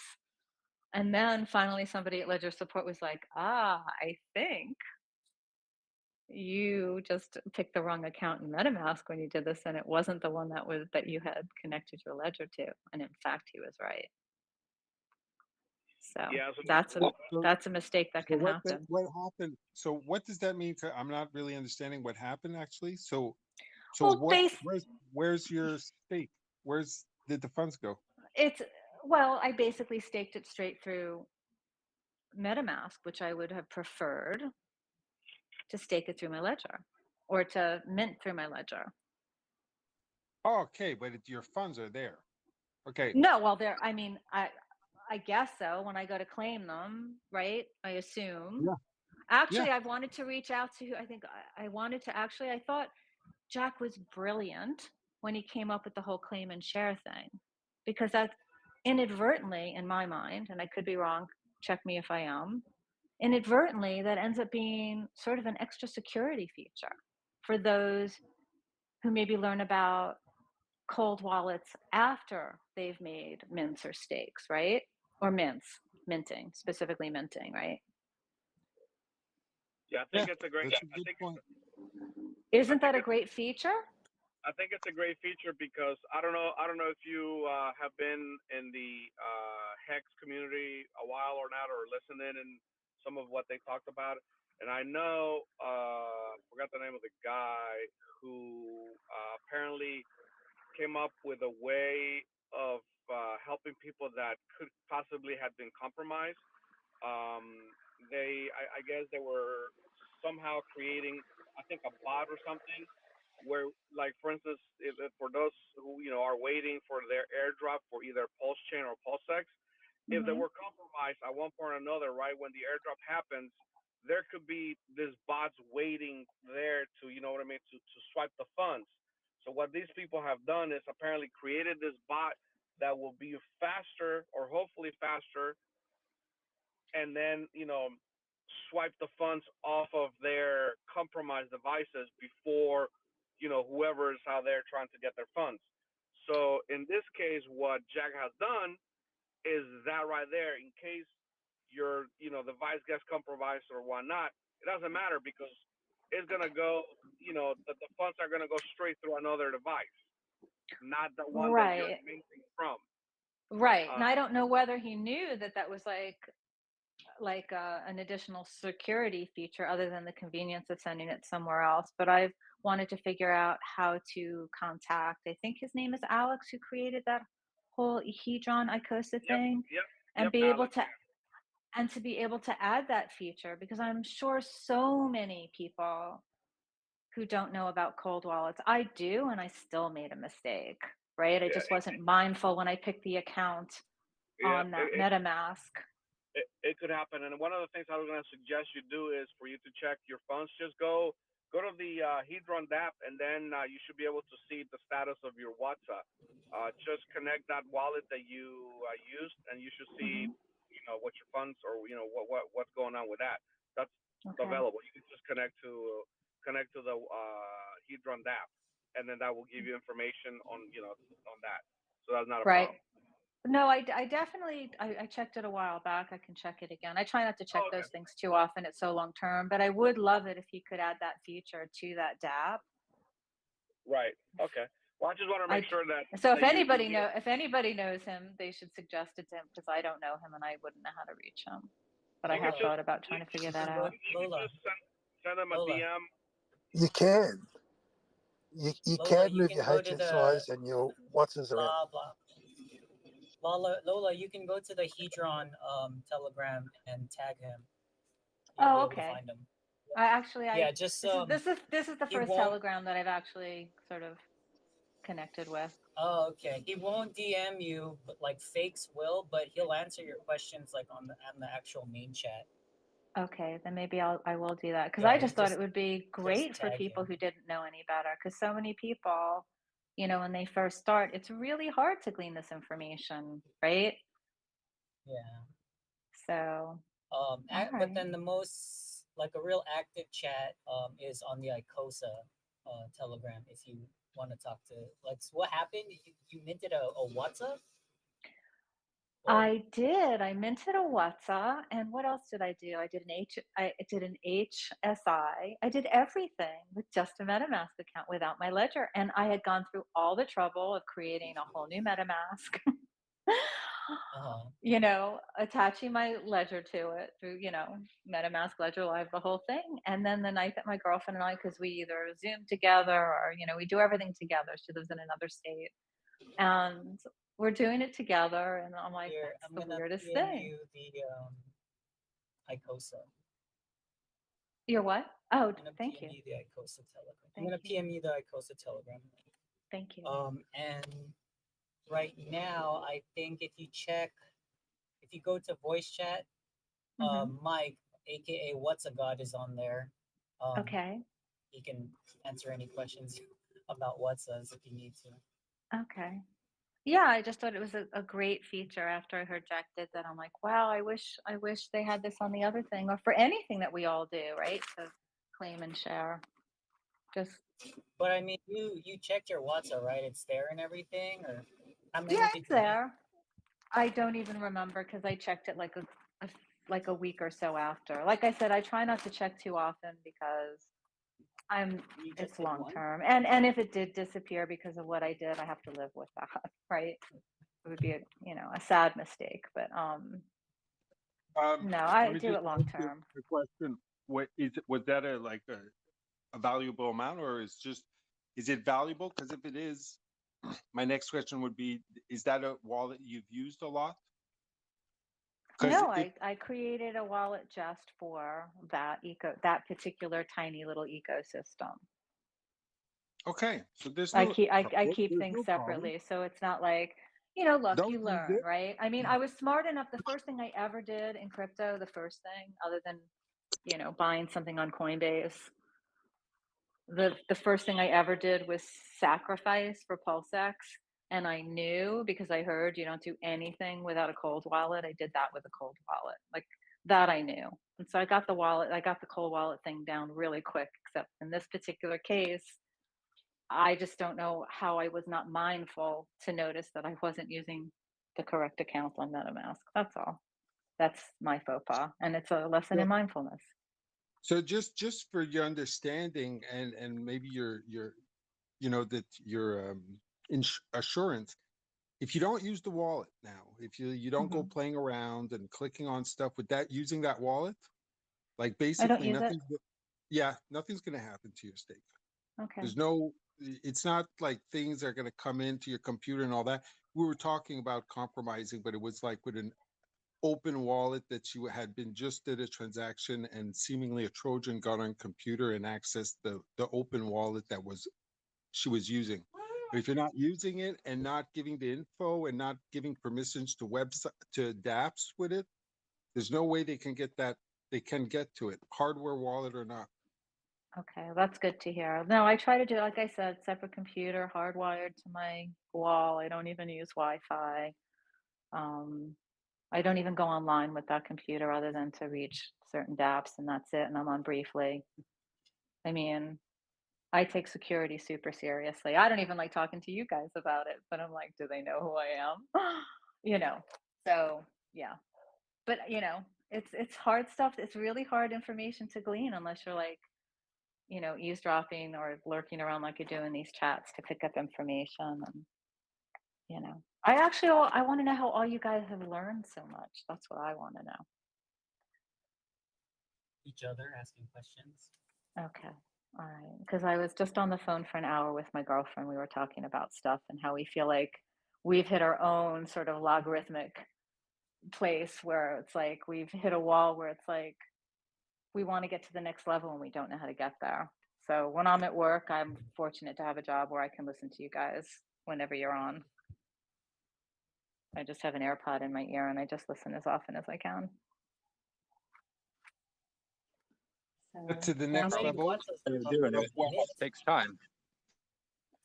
Yeah, I figured. We were discussing tonight that we really want to use what's left of the bear market to prepare ourselves for the next level because we are optimistic that we will that our investments will become something, and we want to be well prepared how to deal with them on the other end. Now that we've learned how to make them and to find good projects and to learn about them, we want to learn how to manage them optimally and to do the right things on the other side. Well, you found the right project because, well, first of all, bear market is the next level, and Zen as well. So the right time, right place, I think. Like in the bull market, it's not the time to position yourself, and now you're positioning yourself on day one of a great project. Think you couldn't ask for better. Oh, I feel so fortunate to be in this project at the very beginning. Very, very fortunate. I'm very excited about it. I think Jack's a great guy, and I just love everything about this. And I'm psyched. And this is my first Telegram chat room that I ever listened to. And I had no idea that there was a Hedron Icosa one. I would have listened. I would have learned so much, but I didn't know. But now I know that these chat rooms actually. I stream Zen Crypto on a channel. It's really, I don't have a lot of followers, but I also stream the Icosa chat, and you'll get a lot of like awesome information there, and then you'll get to, if you ever get onto voice chat, you'll get to know some of the, the guys there, the more seasoned, knowledgeable ones. So you'll learn a lot. It's pretty awesome.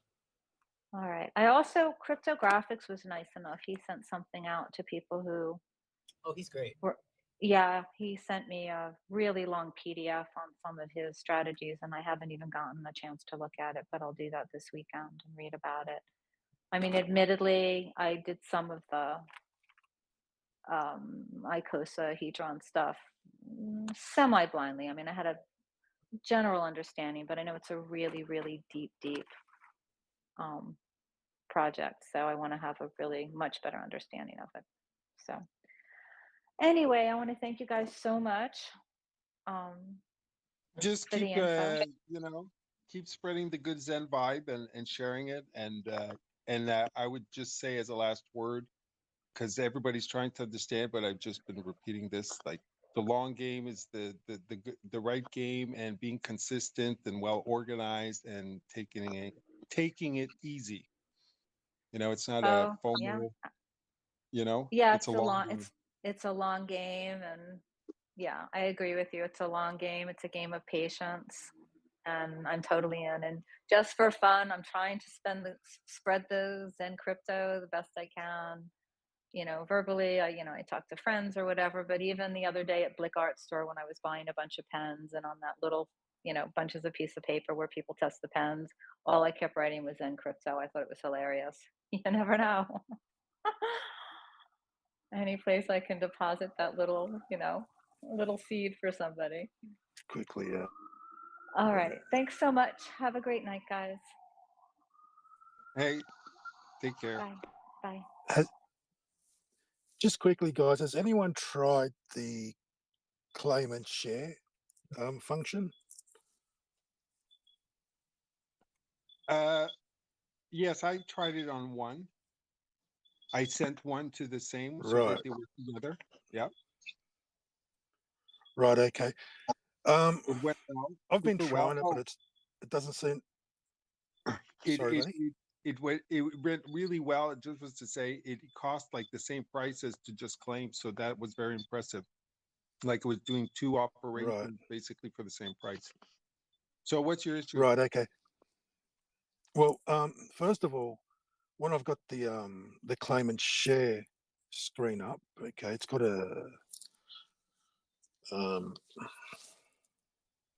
it allows me to put the address where I want to send it to, and then there's a box beside it where it's got 50% in that box. So I've changed that to 100%, so I can send the full amount. Yeah. But then that's it. I don't know. There's nothing else to tap on. I've tried the buttons grayed out, or you put the address. You put the address to where you want to send. Okay, just bear with me.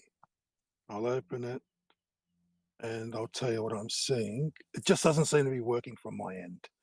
Now, I'm not sure if they're working, if they're actually working on it. It worked perfectly fine. There was How long two. ago did you do it? How long ago was the last time you've tried it? On Sunday. So we're Wednesday. Right. Okay. Well, what I'm doing right now, okay, I've got the claim. Ask him if his claim is due. I mean, if it's due to claim before he do that. If it's not due, No. It's due? That's the question. Can I send it? Can I send the actual? If it's not due, can I send it as a present for someone? Is what I'm trying to say. If it's still not matured. No. So you can only do it once it's matured. Yes. Well, how does that? Okay, can you explain that? Because how does that work? I don't get it. Well, maybe you're viewing it like a steak, maybe, or something similar on those lines. But yeah, it's in the process. So you claim C rank, and your minting process is not done. Your number, if you notice, it says Right. That's correct.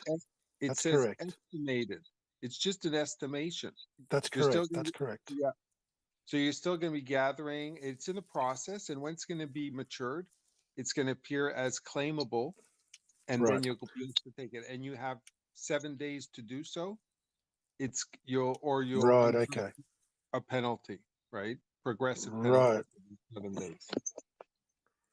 Then Right. So I you- can't actually. then So you can do- basically, I can't actually create an actual account, and then once I've actually chosen the amount of days, like what I've actually done, just to make this a lot easier to explain, I've done a global. I've basically done a mint. I've minted an account, and the days that I've chosen are the days for my partner's birthday. So what I wanted to do was actually send that Yeah. to her account. So on her birthday, she's ready to claim it. But what I'm noticing, you can't actually do it. So now I'm understanding it can't actually be done till the day it's actually ready to claim. Is that correct?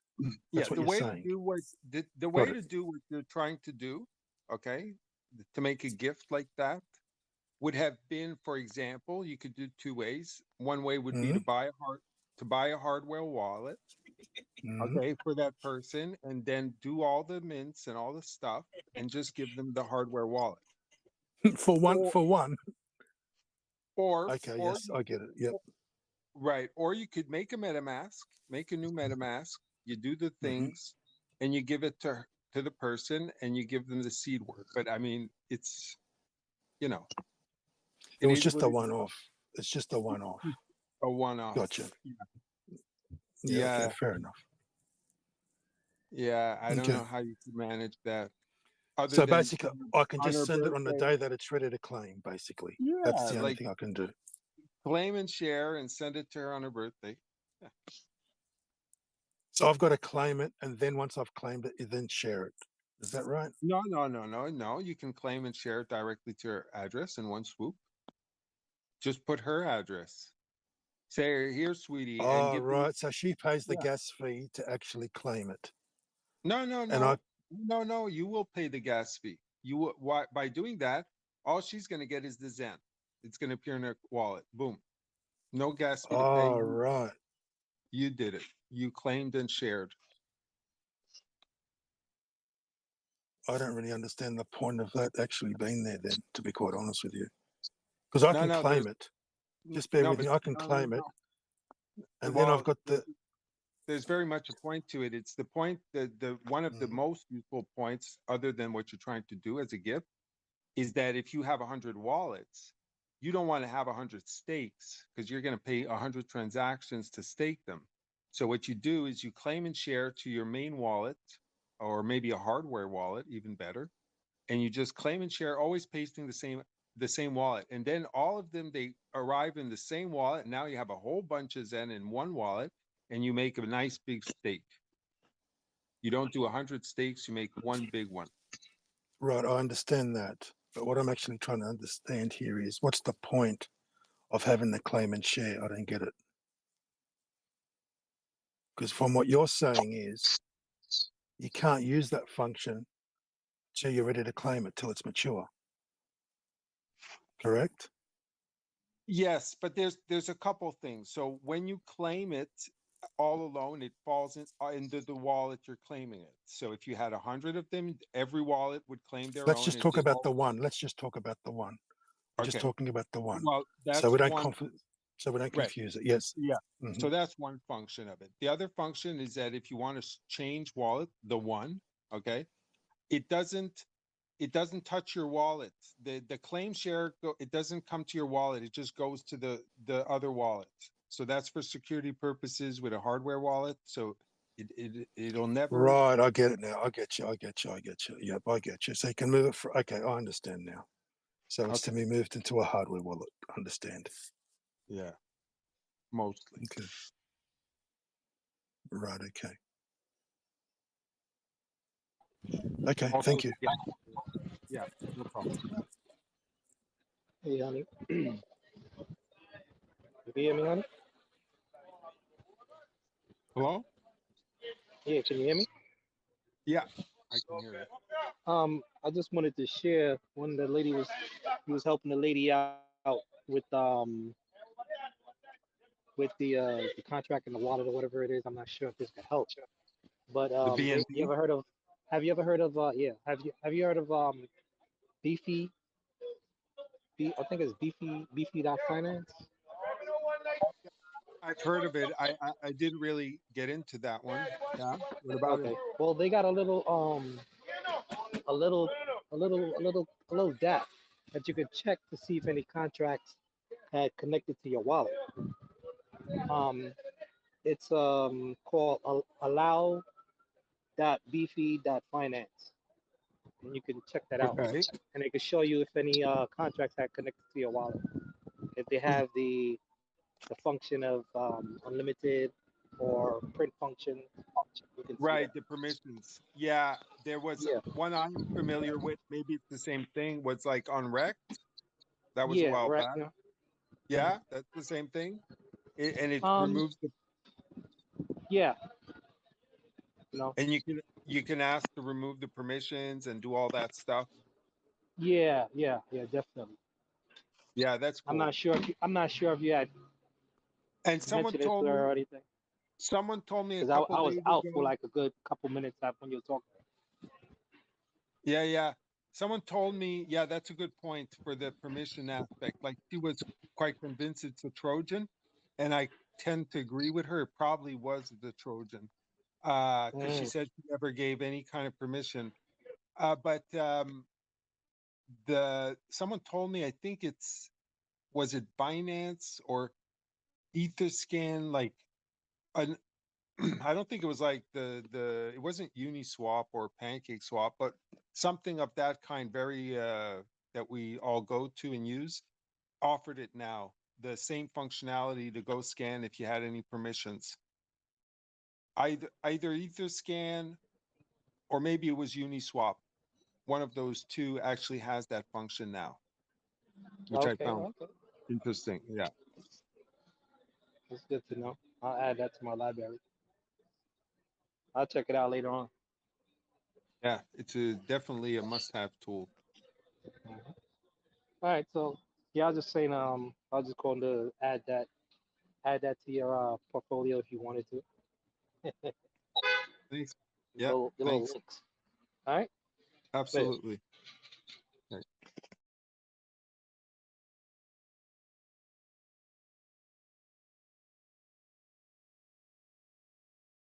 We got to share the secret, all the little tricks that everybody's learned with much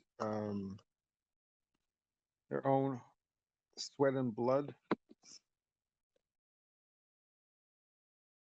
That's the thing that's so cool about Zen, which makes it so different. That how it's like, it's not about competition; it's about cooperating.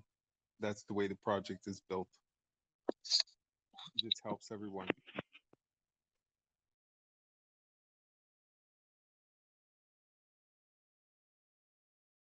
Soon at some point we'll all be burning together, helping our own bags, participating in this and that, dApps and stuff that'll use that.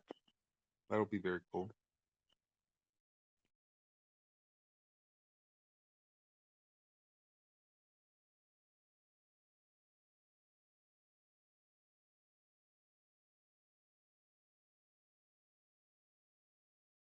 Things going, Yakov, on your side? Hey, how's it going? I lost service for a little bit, so just coming back. Huh? Have you been busy? Have you I don't know, gained insight into things that you're inspired to work on? Oh, I definitely have. Yeah. I would think so. Yeah.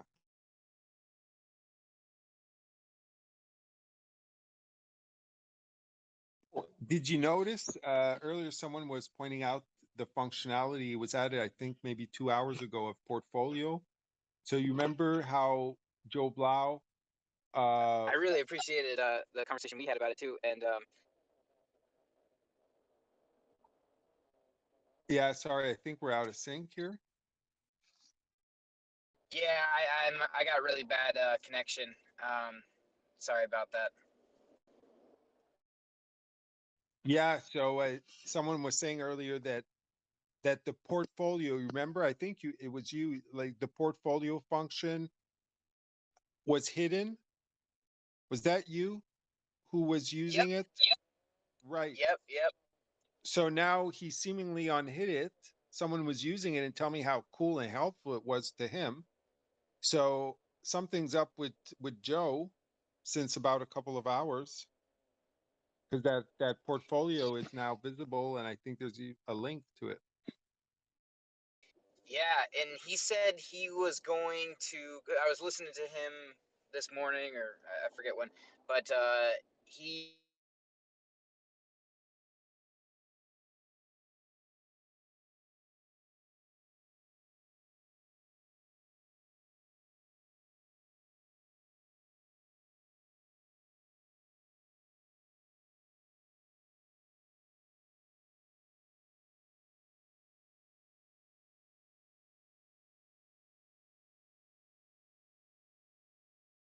We lost you.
Marco.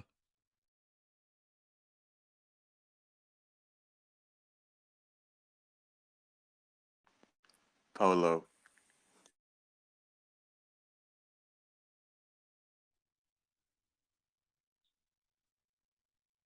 I didn't expect that to work, but appreciate it as love.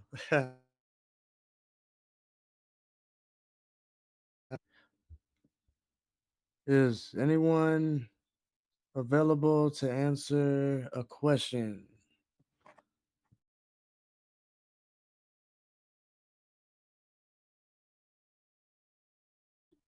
One? Yeah, sure. Go ahead.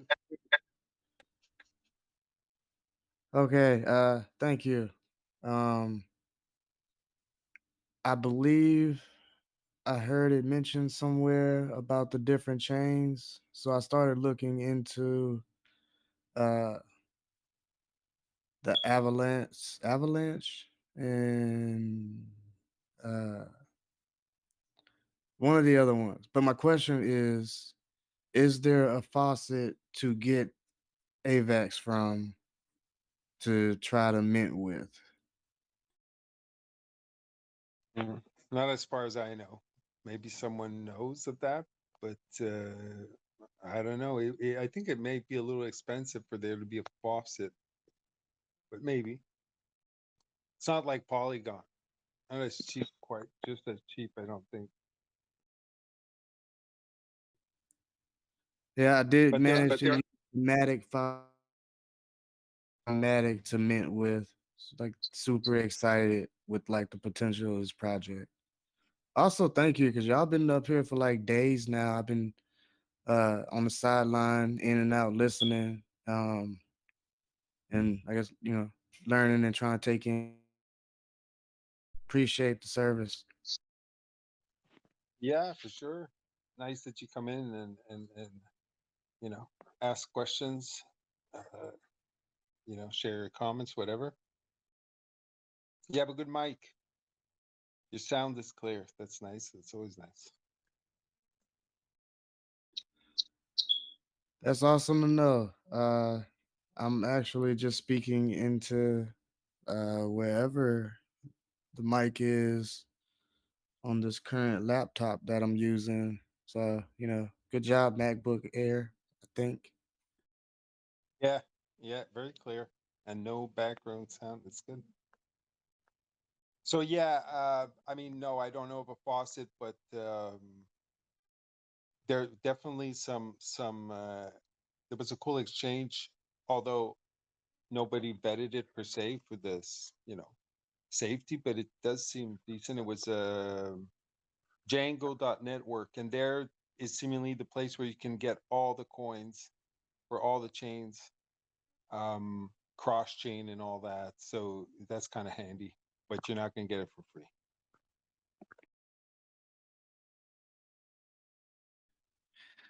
Okay, okay. I will look into that though.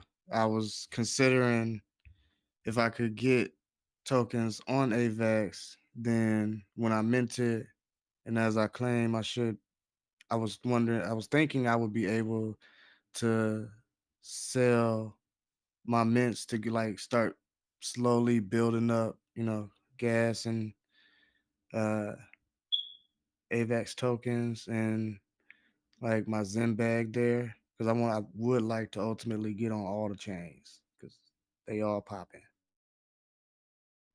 Yeah. I mean, yeah, I mean, this is just keep in mind, this is long-term opportunity and the best way to go about it if you want to do that and go on all chains is just the dollar cost average in, pick your spots, gas fees. You don't want to overpay in the wrong times of the day. And you have months that you can still do this without any consequence to your bag. So you don't have to rush about it. So if you don't have a lot of money or you have totally can dollar cost average in without any disadvantage, because as time is going by and more users are coming in, the terms is still going up, so you just need to choose the longer term. As for your strategy of working yourself up, it's possible, but on a longer time frame, like, because that'll be difficult with faucets, honestly, to because you have to wait and then you claim, and if the price hasn't gone up yet, it's going to be hard to get the ball rolling. So yeah, I maybe suggest dollar cost averaging in and maybe finding. Do you have a good way of onboarding funds, like getting some funds, even if it's just a small amount? Do you have a good accessible access to crypto? I I wouldn't say I do have access. I wouldn't necessarily say it's a good access. I'm very new, like relatively new to like this path. Like Zen actually put me on the fact that you can have create so many MetaMask wallets in one wallet. And as far as what you said about the long term thinking for it, what I have been able to like uh build up in my DeFi journey. I've been taking sort of the uh, pulling profits from here and there, and then moving them into other chains so I can start building a base. And uh, I would like to, as I'm, because I with setting up so many different wallets, I tried to keep in mind the idea of like a pay ladder type of thing. So like I want to look into like providing liquidity into the liquidity pools, because I had heard something about that as well, which I thought was pretty cool. So like I do have like a long-term mindset with it, and I'm not tapping into anything that like I need, um, while I like slowly build my bag, I guess. Right, for sure. So yeah, I mean, I'm just asking because you were saying like you seem to wonder what how to get on the different chains and maybe cross bridge or maybe even like funds, and maybe you're feeling like you need to do this like very quickly, something like that. So, well, firstly, you don't have to be it's not you don't have to be in a rush. I think the game is more about consistency with Zen. So it's kind of like Hex in that way. Like, for a long time it was just about buying and making stakes and staking them and laddering them up. It wasn't in the first week that happened. It lasted a very long time and still to this day. So that's one thing. And the other thing is, well, I was just asking if you had a A lot of convenient stuff one. for now. Yeah, do they have a lot of stuff? Okay, So yeah, the other thing is the on ramping. So you can send some funds to those chains, like whatever amount. I just know we've been having a lot of conversations. Some people are actually having issues with sending funds. Uh, certain countries and circumstances, like it can be difficult. So we're just asking that if that was an issue. Oh, only just at the moment, because like uh, gotta wait for payday and all of that good stuff. And I recently took profits to do some other stuff with, and to generate again, and then I'll just end up think buying the couple, then transfer them over to the network. But in this moment, before I clicked on to ask about it, I was just looking into like the different free faucets that they have. Yeah, And yeah, no, I get. So what I'm getting from you is you can tell me if it's but basically like right now you locked up some stuff and you're waiting on some gains or whatever terms that are in other things, and in the meantime you're kind of looking to see what any easy access or options to start just on your Zen side of it. Is that would that be about right? yes, sir. Thank you. Okay, gotcha. Yeah, so okay, you did the Polygon. I don't know of any other free faucets. But yeah, definitely when you'll be ready and you do take some of those gains, or little by little, at least there's seemingly as of now with the seven bridges, the seven chains, there's DeFi possibilities, because yesterday there was some people like they weren't finding them and they were needing to open accounts and go on exchanges. So that's kind of a hassle, but as soon as you have funds, there seem to be everything you need. And Yeah. So I guess you're going to want to get on Ethereum and on Binance and on Avalanche. Yeah.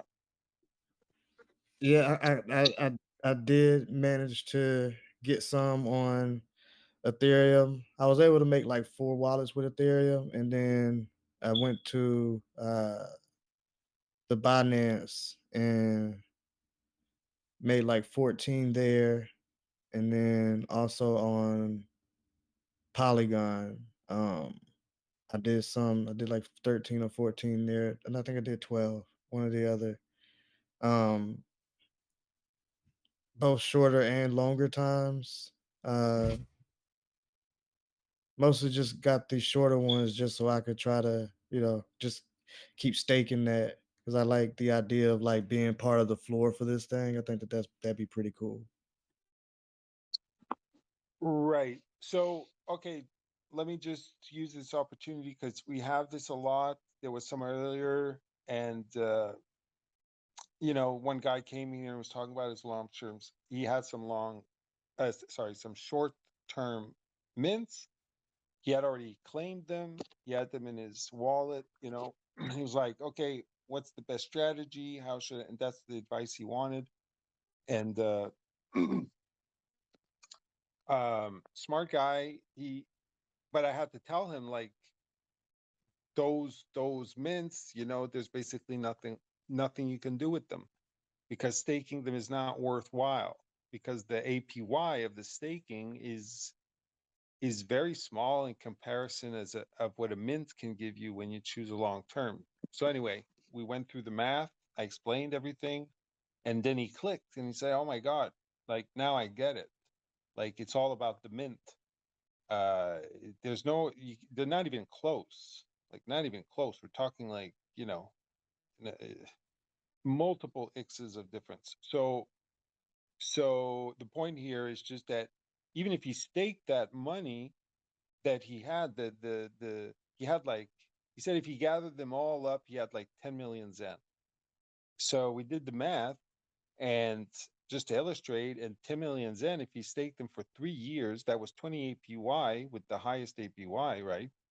For 3 years, that was 60%. So 60% of 10 million is 6 million. So he'd be in 3 years, he'd have 16 million. Whereas, and he'd have to do a bunch of transactions because he has to gather them all together and claim them and send them to one wallet and do one stake. And that's a whole bunch of gas and gas and gas. So you'd end up with 16 million. Whereas if you just took one gas transaction and did 400 day mint instead of a 3-day mint or a 7-day mint like he did, he'd end up with like 30 to 35 million for that one gas fee. So, it's like 3 years for 6 million extra, or and a whole bunch of gas fees, or one gas fee to have 35 million extra over 1 year as opposed to 3 years. You see what I'm saying? So yeah. So I'm just saying that to you that all those gas fees of staking, you could use the same gas fee and just make some nice long-term mints, because that's where the bang for the buck is, by a large margin there. Oh no, I definitely get that. And thank you for making me aware of that as well. I do have like definitely I do have like longer mints, and the only reason why I personally didn't mind the shorter mints, like I realized this like yesterday, I think when I had did a claim, um, uh, um, the Zen that I had claimed, I think it was maybe like $5-10 worth of Zen. Um, because it only cost me a, like definitely a fraction of that to like This mint. was on Ethereum. I would have to go back through and see because I don't really track it. I just got like I'll just go check. I'm like, oh, this one's time to claim now, and I did do like some of my claims. I send I consolidate to a specific wallet that like long term I would hope to grow for my nonprofit funding purposes. But like uh just those chips, I guess. I'm not sure how to word it. No, I mean, I'm saying this for your sake, like truly, like if you hear what I'm telling you, and that this has been discussed up and down for the last week in the community, and all the OGs and the people that have been in crypto since a long time, like there's just no question about it. This is what Jack is doing. This is what you know. Uh, we don't want you to wreck yourself or anyone to wreck yourself, and that's not the point at all. We're not going to gain from you misunderstanding anything. So I'm just telling you that small mints, short-term mints was good for on the first day. Okay, maybe on the second day was still okay because there was a lot of speculation and the price was like ridiculous. It had nothing to do with the project. It was just the MEX exchange that put a lot of liquidity, and they're trying to get people to buy it and sell it, and they're taking all the fees, and they don't care, right? But that's done with, and now I did some tests just for testing purposes, and I had a 7-day mint, and I claimed it. I did it on day 1, and I claimed it on day 7, exactly when it ended. And then I checked the price, and it was,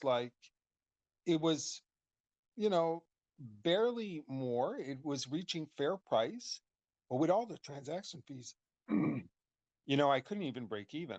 So now on day 8 and 9 and 11, it's not. I'm not saying that it's not fair price. It is fair price, but it's just with one little mint and all those transaction fees, I was under.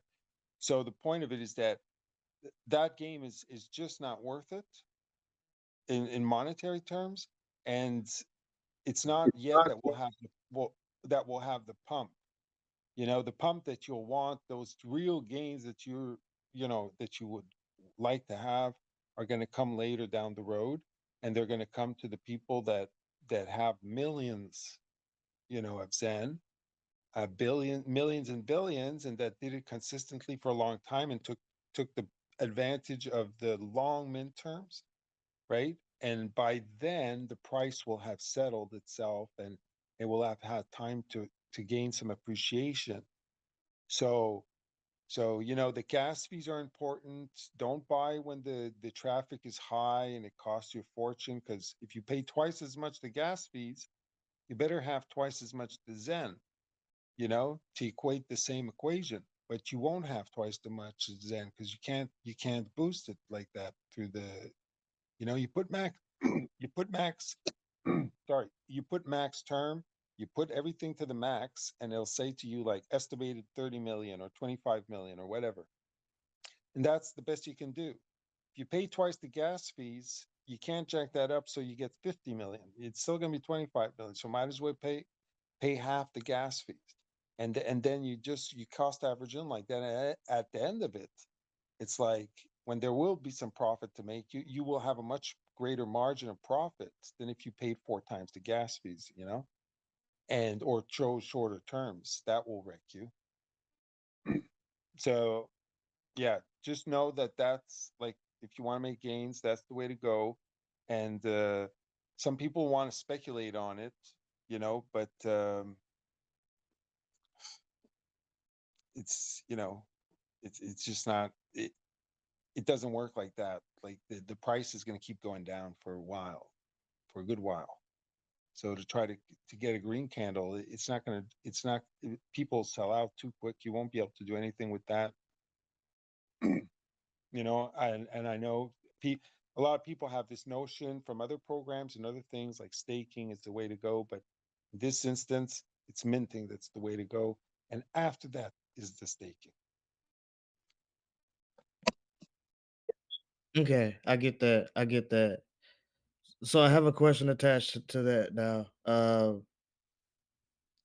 So is how many? What is the like? Is there a limit to how many wallets you can make in MetaMask? So like, if I wanted to, like I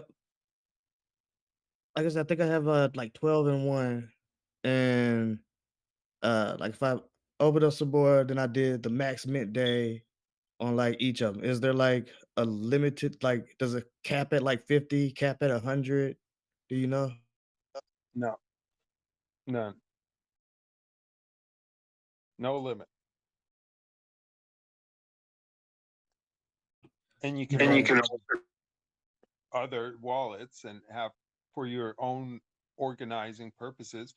I do think, I'm not sure, I can't confirm because I never made 1,000 wallets, but I do think maybe at a certain point, if you have populated a certain amount of wallets, it could be a little bit laggy, like your MetaMask won't be as prime, right? Maybe. Uh so maybe somebody would like limit it to 100 wallets, and then they'd open another, they'd have another MetaMask.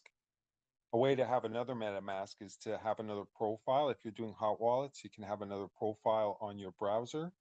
So you log into another browser, and then you can have like another one. Um, yeah, or use another browser, unless Okay. someone opens it. I don't. But yeah, to answer your question, no, there's no limit. Okay, that's pretty cool. And thank you for the guidance as well. Sure, for sure. And if you have any other questions, just go away. I mean, go ahead. Your mic sounds great. Will do. Appreciate it. I'm gonna stick around and listen for a while in case something else pop up that I could use to know. Cool. Good luck with your stakes or whatever positions you're waiting on.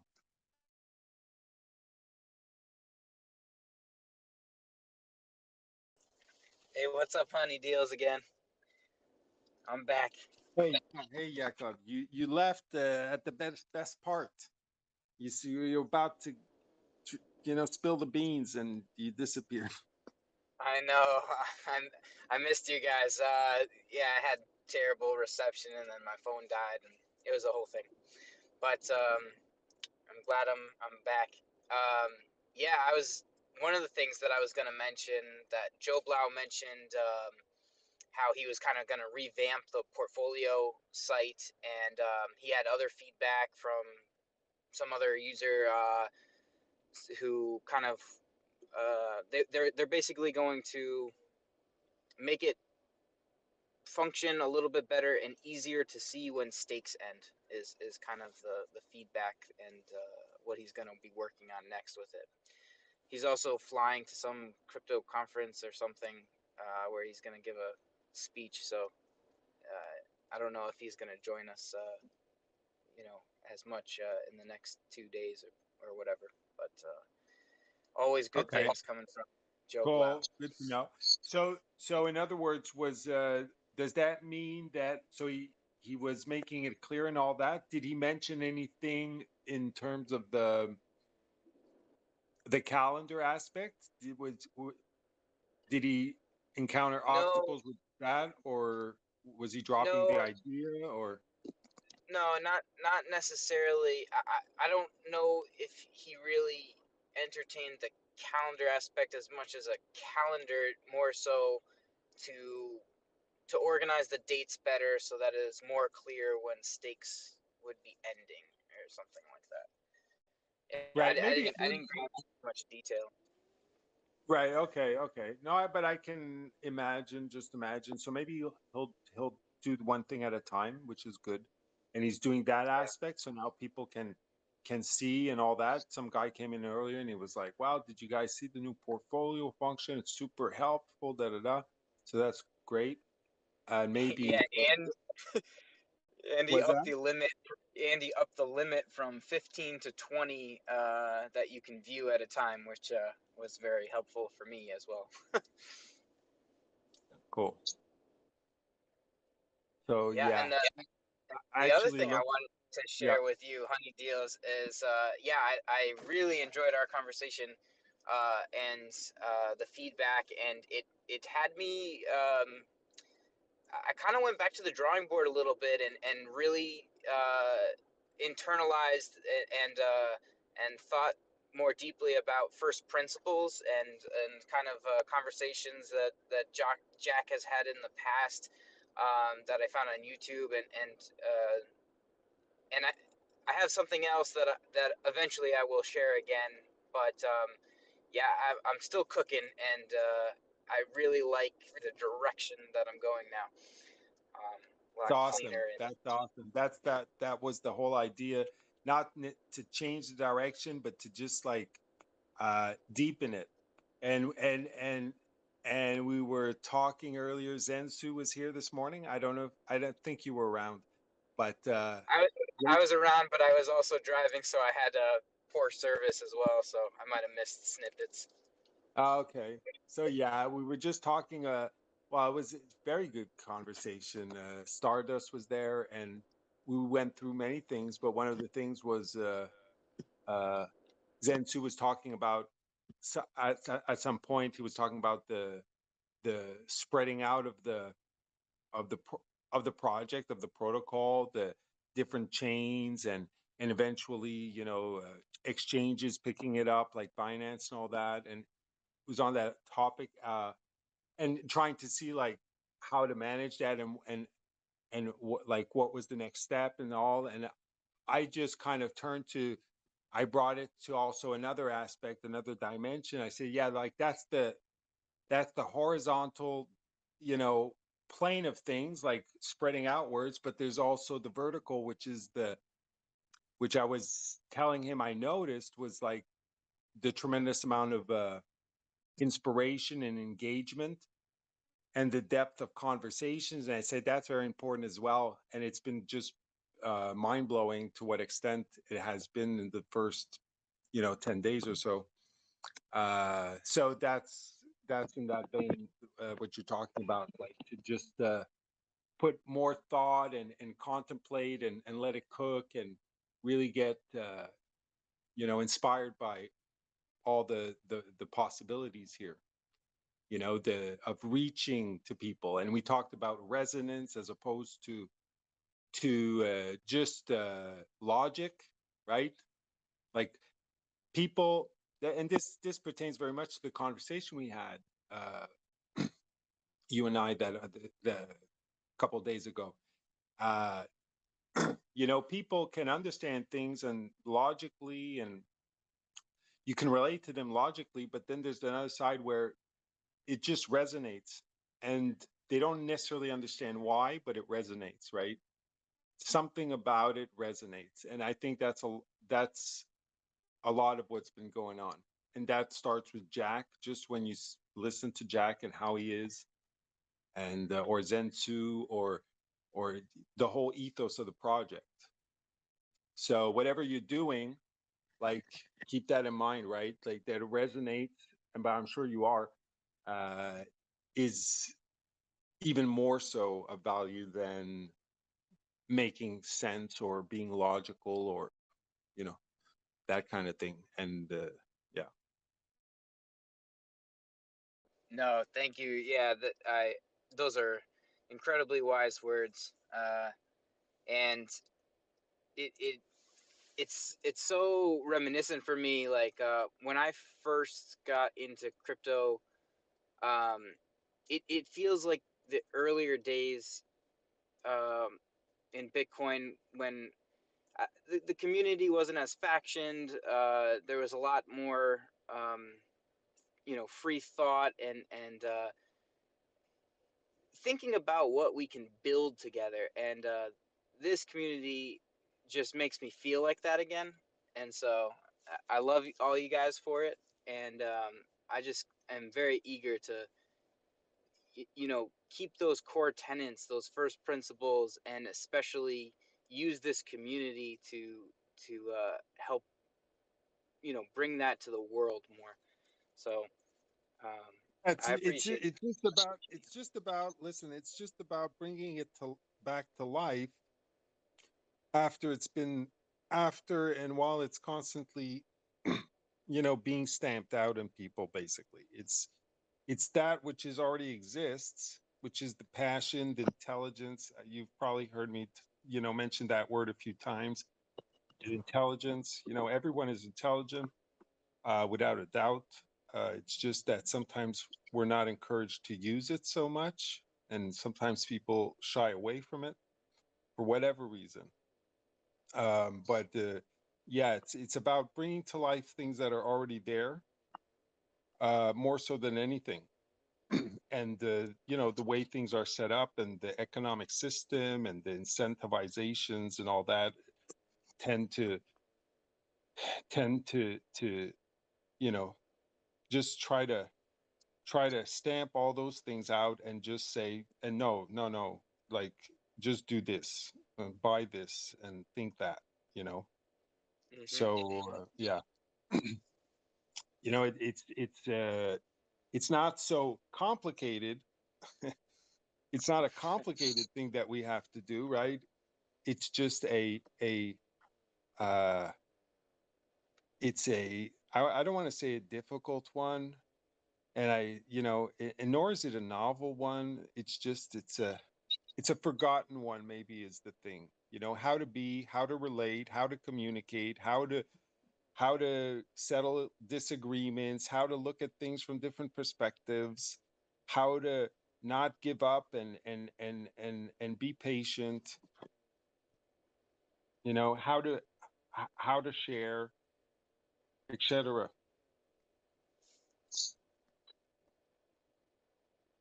As corny as it may sound. Yeah, I find myself in the corny crowd a lot. um, no, it's a beautiful thing. Yeah, I'm this this is something that's um, the whole onboarding process too.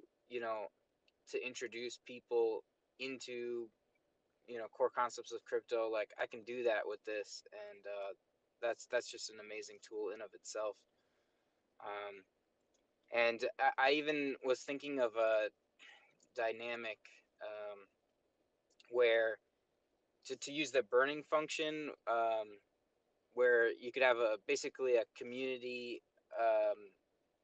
site place where anybody can post something, and the only cost is you have to burn a little Zen. So the whole community, gets to hear, some message posted, but the whole community is going to benefit, by that Zen being burned at the same time.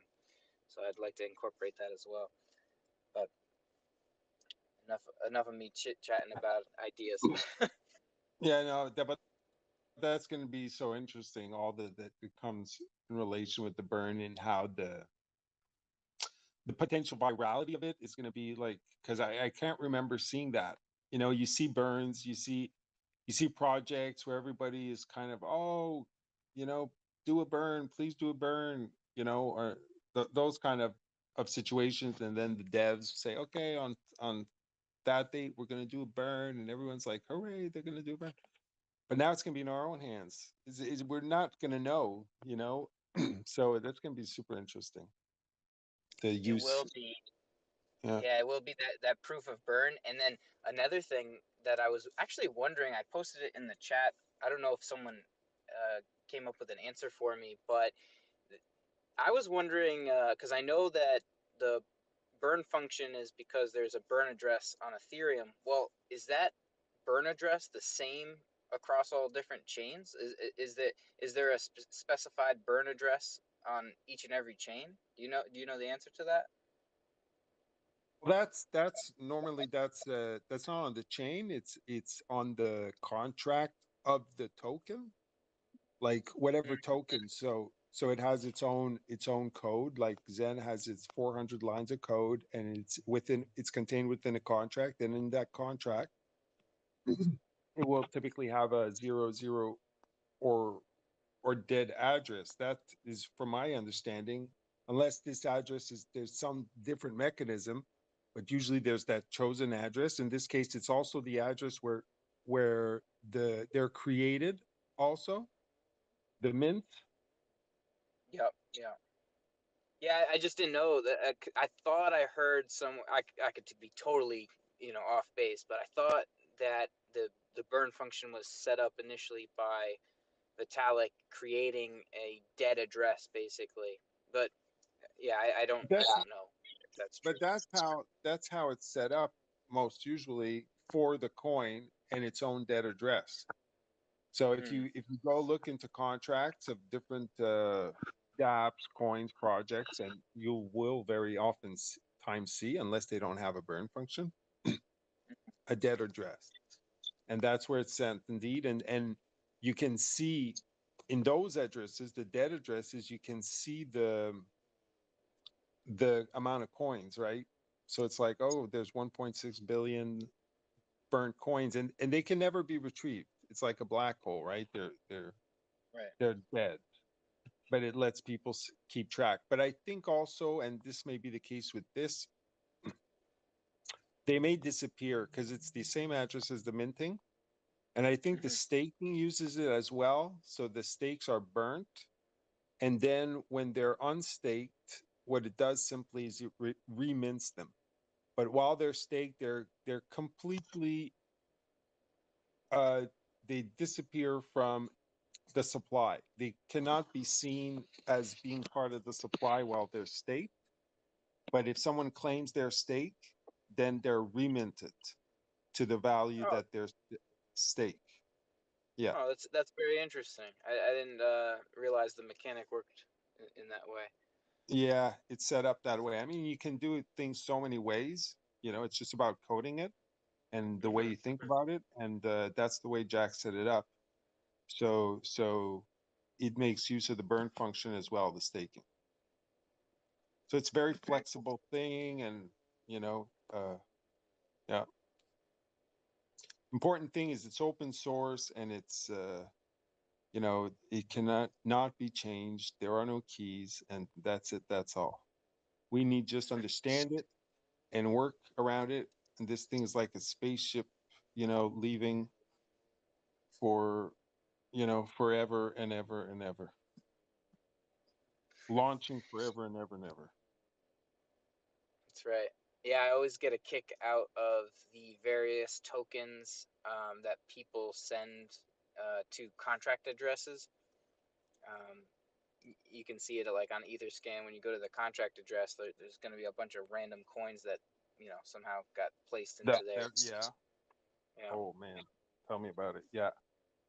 I remember I I remember a guy in a small dApp, just a side note, like this was back in the days of Tron, and it had just launched, and people were like asking questions and all that, and the guy was like super hyped, and people were foaming in somewhat, and he sent like, but it was a small dApp, right? It was like, I mean, it was on Tron, and he sent like 13 grand. His whole thing, I don't know what, and the guy was young, and he was like super super hyped and happy, and for some reason he wanted to get in so bad that he sent his full bag, and he sent to the contract, and that was fine, but the only problem is he didn't even take time to really think it through, and he sent it all in USDT to a Tron contract. you So hate to then, see it. yeah, and he came in the chat and was like, "Hey guys, I don't know what to do. I just sent 13 grand, all my saving, all my gains, everything. And oh man, it was like, really? And we went to look. We were all in the chat, and we all went to look, and man, there it was, 13,000 plus USDT in this. He was going to be like, he would have been like, maybe not a whale, but just about, because it was not a big contract at that time. Yeah, I know what you mean. Shada. Sehr Shada.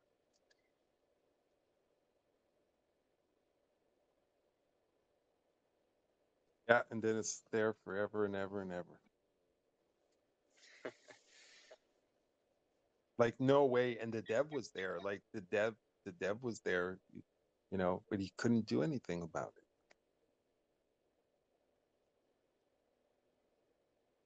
Yeah, that's one of those tiny little quirks that I always appreciated design wise. I know that like Cardano distinguishes the stake address as different than a contract address and different than just a normal transactional address.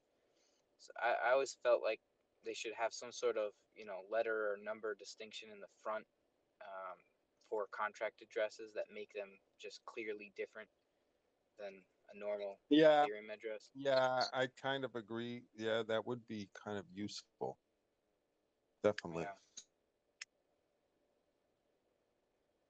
Yeah, even like I don't know how this would be possible, but just even writing, you know, 0s or 0x stake or something like that, it would be just super helpful. I don't know the technicals though, so I could be overlooking something. Well, I think But what it would boil down to is on a technological point. Uh, yeah, from a technological perspective, it's kind of like when you start at the very most basic level and you're trying to do a technology, like you have certain elements you can work with, and in these kind of things, often the first very layer is like you have a 0 and a 1.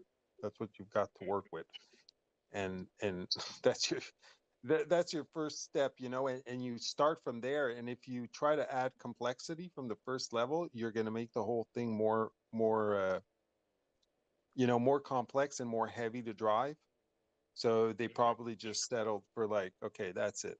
Contracts, addresses, everything. It's all the same thing. It's the same convention, and that's it. That's all. We're not gonna start the thing with a already added complexity, because it's gonna make the whole thing more heavy. yep, yeah, totally.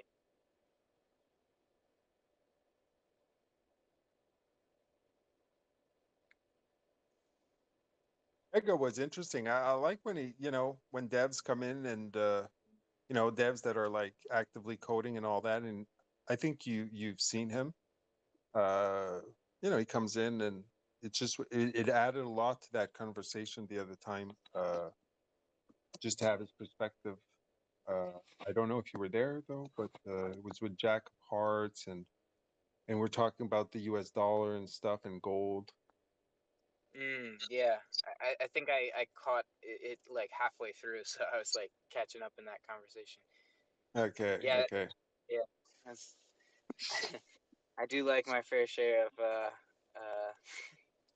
defining the currency conversations. Yeah, But Carrega was like, he was the guy who, if you heard, he was the guy like saying, yeah, but the US, the labor and the cotton and the tobacco, that's what contributed a lot. And we're talking about how how the gold had made the US dollar reserve currency. oh Yeah, yeah, that was him. And but he knows, like, so he knows, he understands, he could explain to you exactly, why the 0 and why this and that, and because he uses it. It's his trade. I love that we have those kind of minds in the chat. That's so beautiful.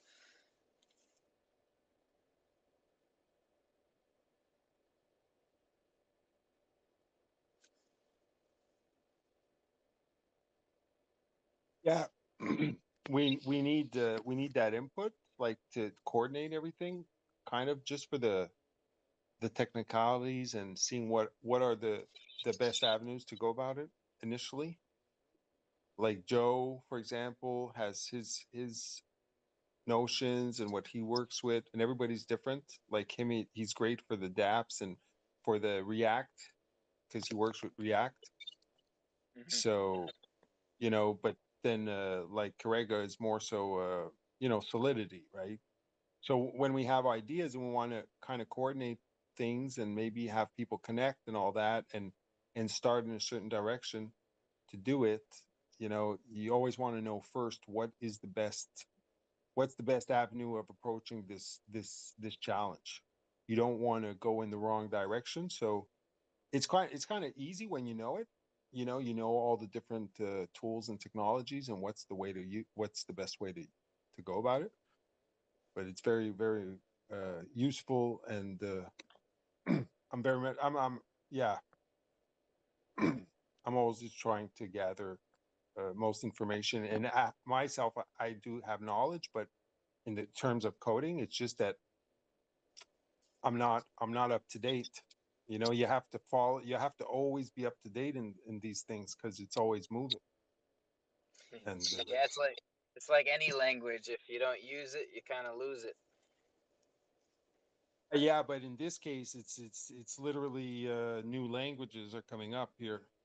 Like when I would do code, when you're coding, okay, yes, it's all the same thing. I mean, we're all basically working with zeros and ones and logics, and you know, it all kinds boils down very similar. But when I was coding it the most in my life, the solidity didn't even exist, right?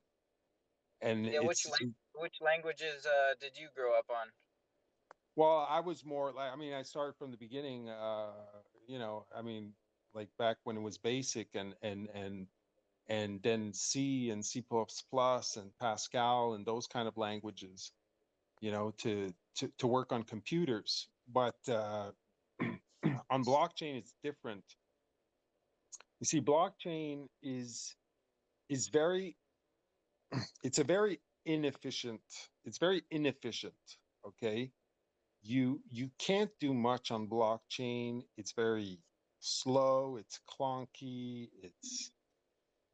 It's restricted in a sense, like in typical any just about any language maybe you've seen, like you do these for loops and you just do many iterations.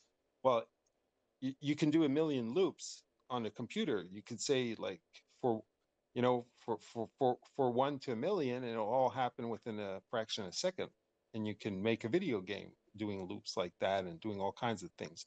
But in blockchain, every loop, every iteration costs you more gas. Okay. So if you don't want to rack up the gas for the user, you have to optimize that, and you have to think in a different approach, and you have a limit. There's like, you can't go to 1 million, not at all.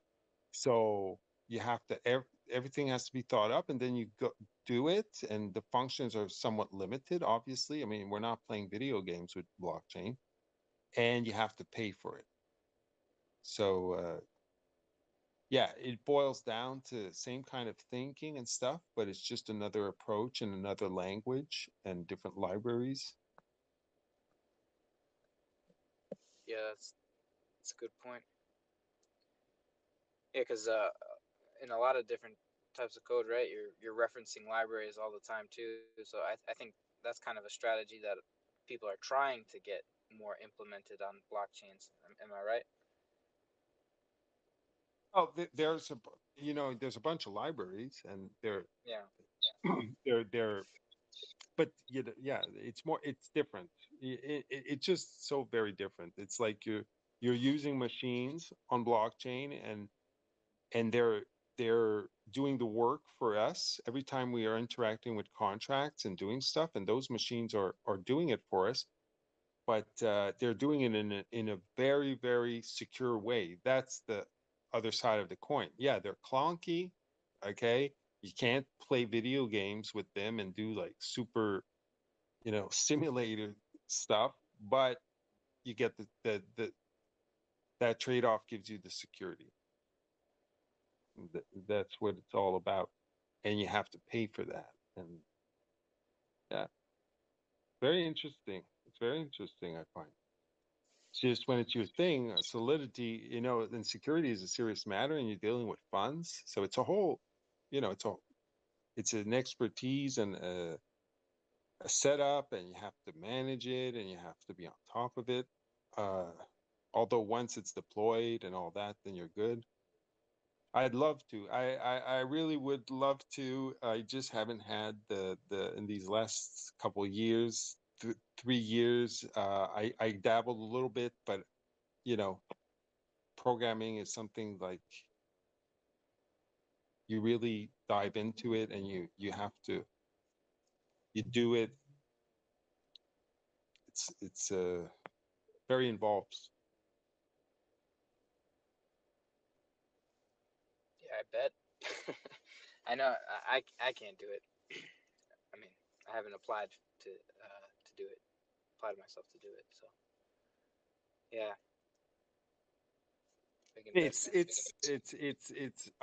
I've loved it. I started, I was very, very young. I was a kid and I just loved it.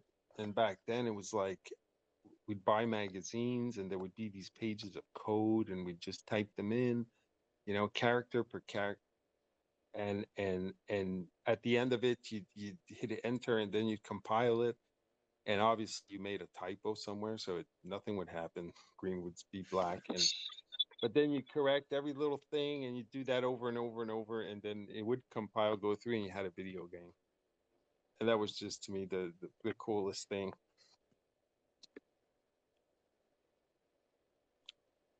Yeah. That's awesome. Yeah. It's very I was very passionate about that. But I never I just had fun with it. Basically, I did a whole bunch of projects, but not in the way that like an Ethereum developer and all the responsibilities that come with it, and you know. But I've worked with some and helped in all the other aspects of it, the development of it, and the actual equations and all that, but just not the technicals. Because I to feel safe to take on the security and all the those aspects of it, you're taking huge amounts of funds and now you have to put them in the contract and you have to generate, the whatever it is, be an airdrop or this or that, and you're manipulating a big amount of money. If you make a mistake, that's like, yeah, I would want to have quite a bit of experience before taking that on. What's happening here? Hello. What's happening here with this product? No limit to minting. No total supply. So, so that's what you're gathering from the white paper. No limits. No. I didn't read it, but I see the people food in the chat. He said this scam product, but I see it's free. Just paid for gas fee and get free token. Why the people said it's scam? Well, I mean, people they have their own understanding, and it could be a scam, but in this case, it happens not to be. Uh, it's not a limited supply, okay, because it's disinflationary. So ultimately, yes, there will be space to mint still at the end, but very little, 2% every year, which is like the US dollar. Okay, 2% every year, which is the target of many currencies. Even gold was 2% a year because you could mine it out of the ground at that rate approximately. But like Bitcoin, the way it works is at the beginning, it's easy. In the beginning, it's, Bitcoin, you can make many, many Bitcoin very quickly with very low cost, Yes, yes. but it gets always more difficult. The mining Uh, difficulty is increasing. I have another question. Can you use more wallet to minting or just one wallet? Yes, you can use as many wallets as you want, and as long as you pay the gas fees. If you use my wallet for in Ethereum blockchain, I can use it for BCC and Polygon too, or just Yeah, one blockchain. absolutely. So you can make 10 wallets, for example, like in your same MetaMask, and you have 1, 2, 3, 10, and then you Yes. can swap. You can use those same wallets and just change the chain, and you can mint them on that chain as well. We're on 7 chains. Okay, I can use, for example, 10 wallet in Ethereum blockchain and the same wallet in BCC and Polygon and other chain. Yes. Okay. Yes. They're compatible with all EVM chains. Okay. Thanks. And you said no limit of minting. Correct. Except per wallet, you can only do one mint at a time. When you finish your mint, you can Yes. do another one, but only one at a time on the same wallet. You have to open a new wallet if you want to start a new mint. Okay. I use already one wallet for 4,000 days. Donc, I wait to next year to use another wallet, or I use now other wallet. So no. You if you have one wallet that's doing 400 days for mint, Yes. that wallet will have to wait 400 days. But if you open another wallet, that one can do it today. Okay. I can stop this wallet now, and I use it. I change it time of minting. No, or I can't stop it. Je parle français si je me trompe pas.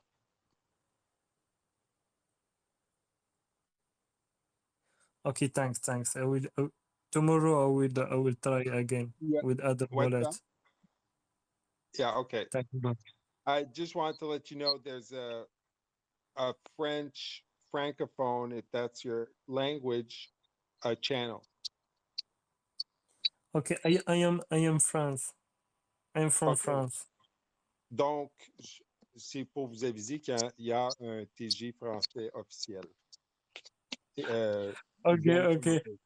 I see in the group. Thanks. Okay, you're welcome. Merci beaucoup.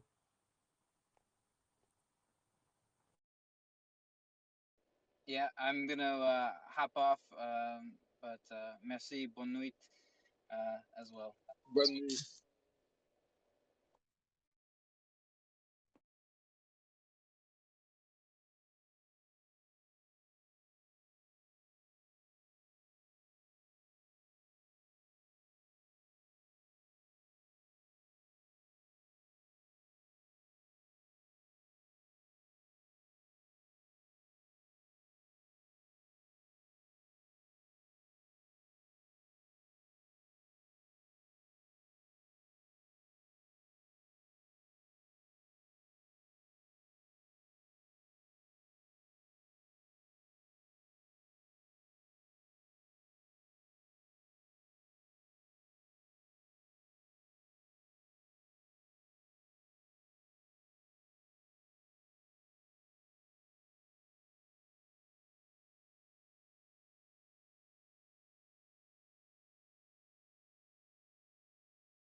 His poly gas fees are up around 1,000 gwei right now.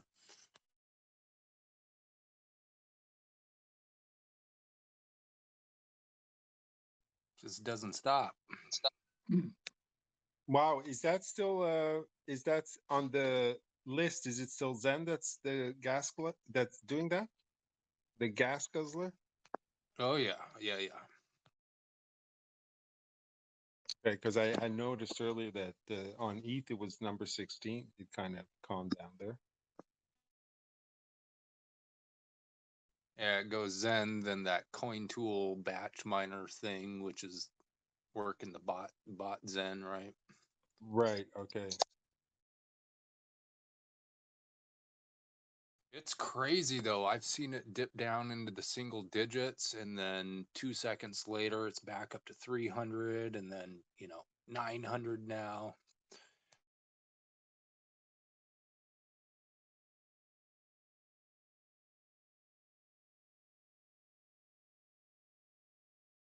Well, that's cool. We just had a French guy come in here and he was asking questions in English, but he seemed a little bit like not struggling. He spoke well, but it was, and I caught his accent, and so his French accent. So I told him there's a French channel, and now he's in the French channel. And he's like liking all the comments and very happy because I wrote down quite a few.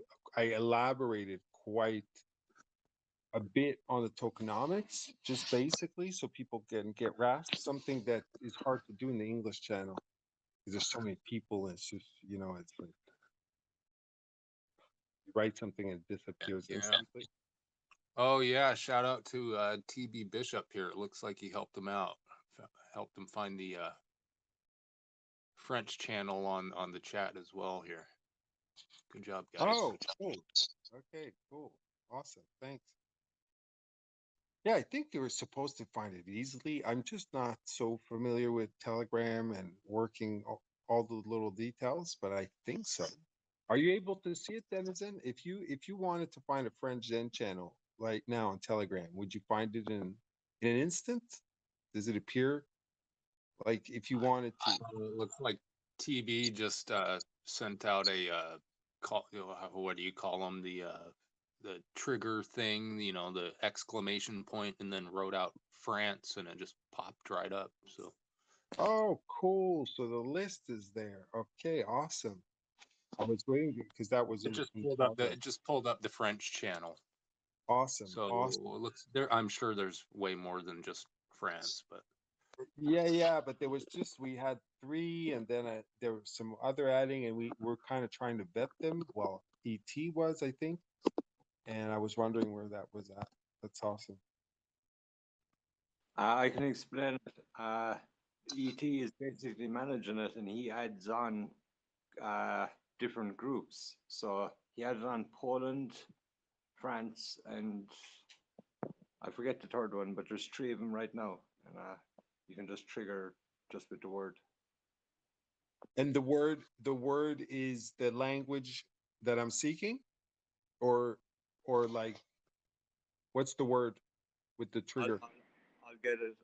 France for French, Poland for Poland, and I'll get the third one. Okay, got you.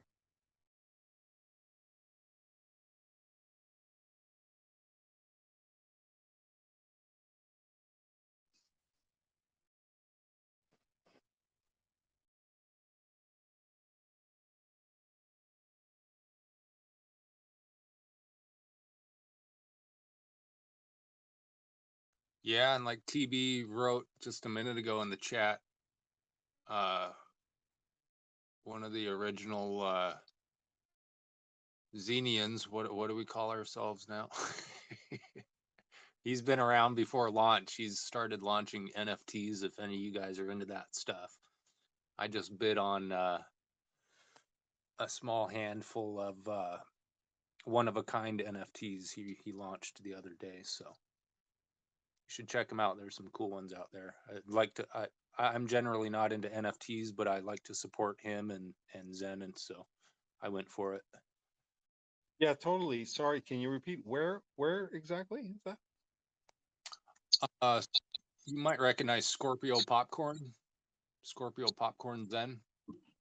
No, is it a user or? Yeah, he's one of the users, and you can find them.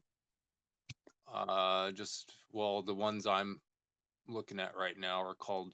They're just on OpenSea. Golden Zen Butterflies. Okay, And gotcha. Okay, so it he does has not. he has a couple other ones as well. Let me see Okay. here. I'm not familiar how to get around OpenSea very well, but his you might be able to just type in Scorpio 033. That might pull something up. Yeah, I'll check that right now.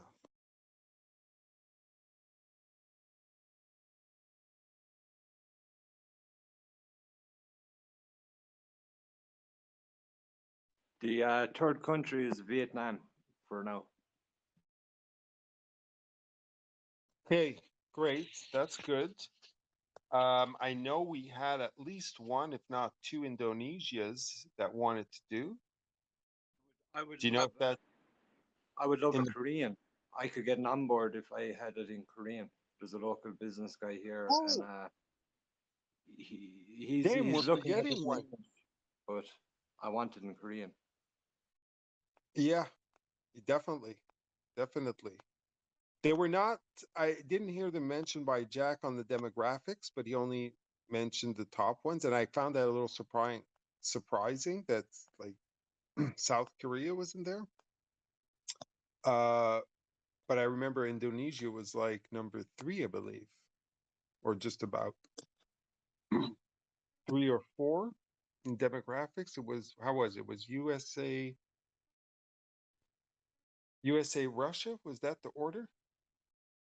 No. Yeah, I think it was USA, Russia, China, or else USA, China, Russia. Not sure. Or Asia. And then Indonesia? Okay, maybe. I remember that China was not as strong as you would think in terms of numbers, but I remember Indonesia Maybe I'm was up wrong. there. I could be wrong. I could be wrong. Yeah, they were all close, but yeah, Russia. I'm not sure it was number 2, Russia though. I don't see how that is. How is Russia number 2 after USA? Uh, and then there was Vietnam, I think, and there was another one. Oh, Hong Kong. Hong Kong was high as well. Yeah, and yeah. I don't know if you hear me, ET. ET. Wait. Oh, he's not here. Definitely. Yeah. Okay. Sorry. I posted one in the admin Spanish a few days ago, and that one's kind of vetted in the sense that I'm part of the group. I helped the guy set everything up, like the pin message. He translated it from actually French to Spanish, and he asked me on that first day, like, can you put it on list? And I said, well, we'll get to it. We just need to vet everything and make sure everything's set up well and is legit. And I linked it. Maybe I should link it again to ET. He might have just overseen it.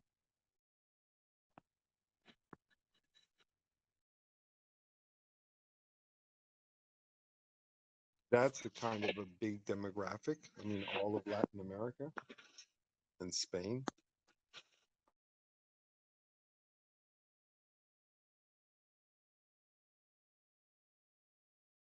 No, hearing these chats, I'm really surprised how widespread the English is. How so many people are able to use it.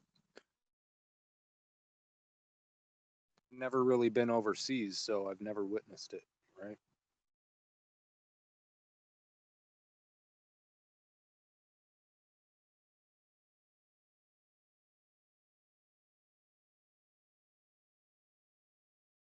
Yeah, well, it's in its own way.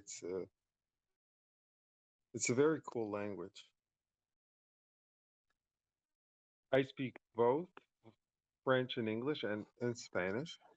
And I can say like if ever I'm to, and it's not a competition, but it's like just in fact, if ever I'm to read something very elaborate or even watch things, like English is just easier in a way. It's it's it's cool in that way. It's kind of, I don't know, the simplicity to it. Can I ask what word you use there, honey? You said it's something that way. What word did you use? Sorry, the when I was talking about English, Yes, describe in English. Yeah, yeah. yeah, I was like, what is the thing? I ended up saying there's something of a simplicity and it's just easier and ease and simplicity to it. Was there another word that you used first, though? I forget. Okay, okay, Maybe. okay, okay, okay. You're very good. Your English is impeccable.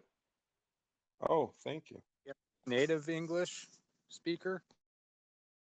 It is my first language. It is my first language, but it's not the language I was schooled in, nor the language that I use most frequently.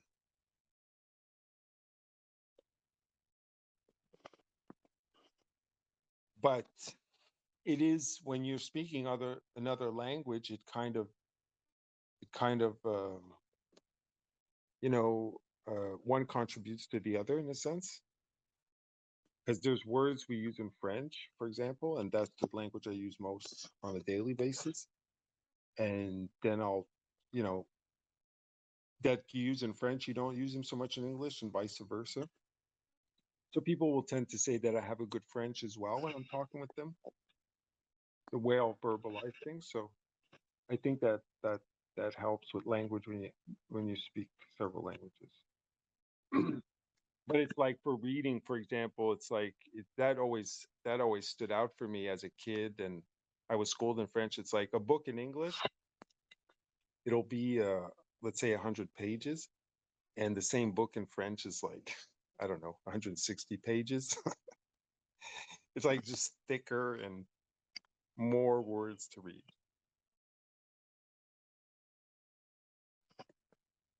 So I think maybe that's why it's so many people like, speak English, part of the reason.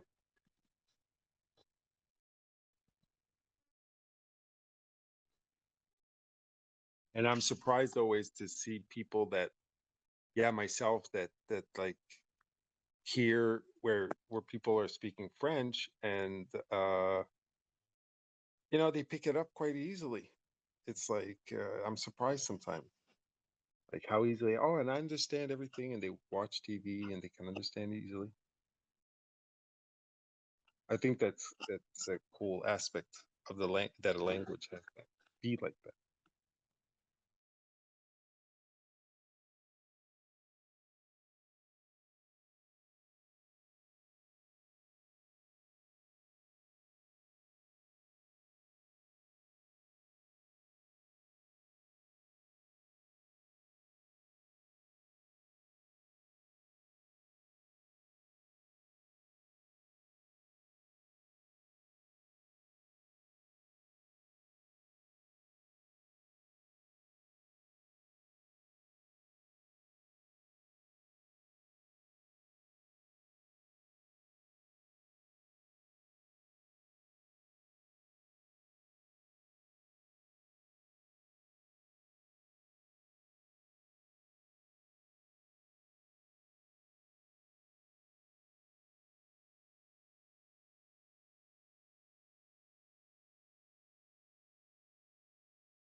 So I'd be curious to hear anyone's take on NFTs.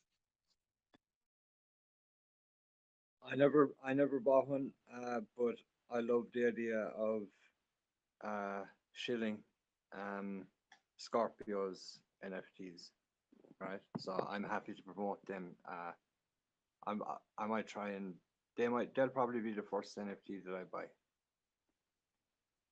Hey, watch Yeah, it, buddy. Watch it. Be careful.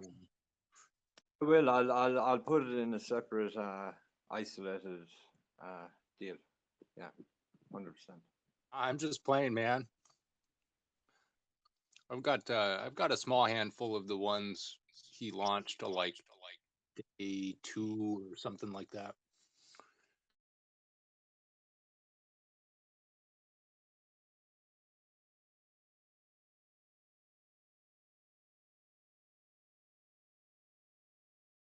I'm going to ask ET when I see ET. I'm going to ask for a trigger for them for now.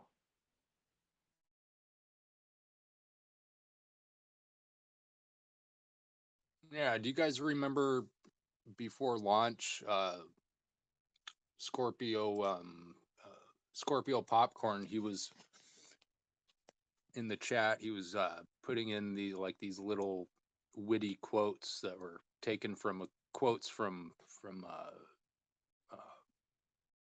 popular quotes, but he would insert Zen in some of the words. It was kind of funny. He's not doing, I haven't seen him much anymore, but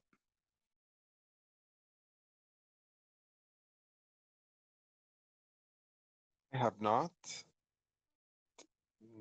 Yeah. So I'm still looking. I looked for what you said there, Scopio 0033. Did not show anything up. So I guess it's not through a link. You just went at OpenSea and you searched his stuff. I can probably get you a link. I have it in my inbox. Okay, cool. I'd love to see that. I can send it to you. Yeah.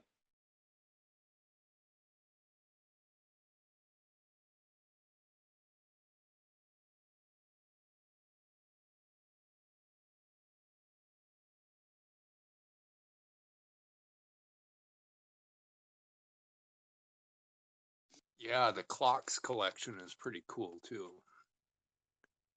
We'll see what TV can send you. Scorpio Popcorn sent me some links too. I can shoot over to you if you don't get them.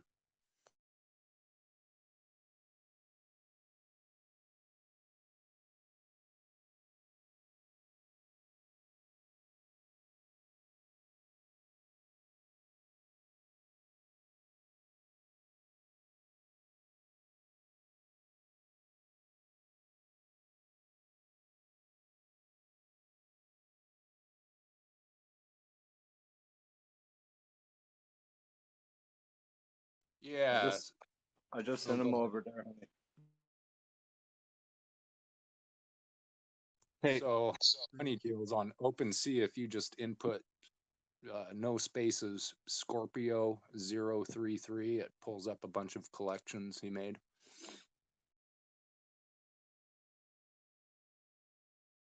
okay, I got a whole bunch of links here, so that must be it. Lead to those collections.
So that's cool.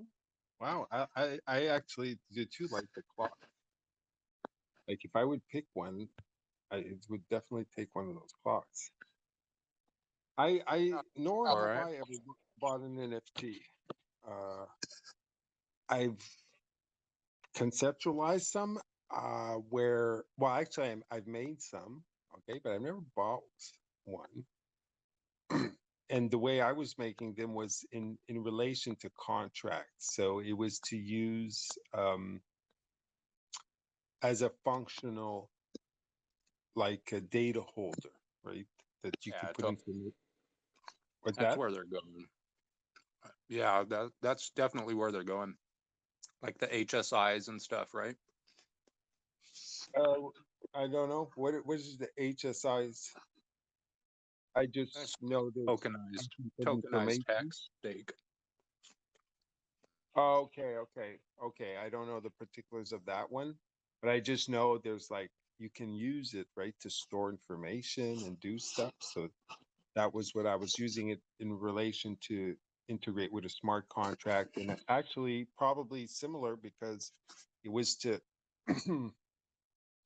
create a kind of placeholder that could hold values over time. And yeah, like, and at more than one values, almost like a portfolio. There was a guy talking that that's actually happening. Steve Vision came in the other day and was saying he had a dev that was making these kind of portfolios, derivatives using NFTs. So that's exactly how I was conceiving them. Then I did. I wanted them to be able to be held in the wallet and have a visual component. So I did that. I used 3D. It was a lot of fun. But yeah, I see that's exactly where I saw the value of them for myself as a kind of tool to use. But yeah, the whole NFT thing there where the apes and all that stuff, and it just went crazy. I just, like many people, could not really wrap my head around it, to be honest. Yeah, I agree. I think they're eventually leading to be able to transfer title to physical belongings, like a car title or whatever. Once a payment is received, then the title is transferred. Exactly. That would be very useful. Yeah. And all right, yeah. And I remember there was this artist or something, and I made like these super sculptures, like huge and bronze and stuff. Maybe you guys saw them. I think it was like of a bull or something, and he had these. They were just huge and obviously very costly. Okay.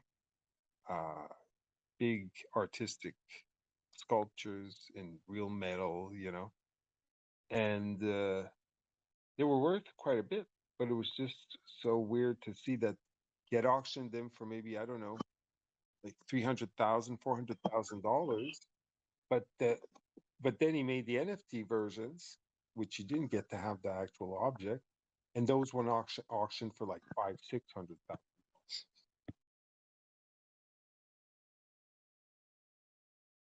Or basically like pictures of the objects, right?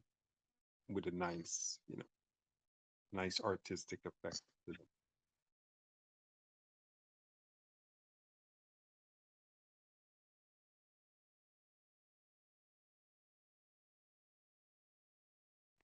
My feeling is that that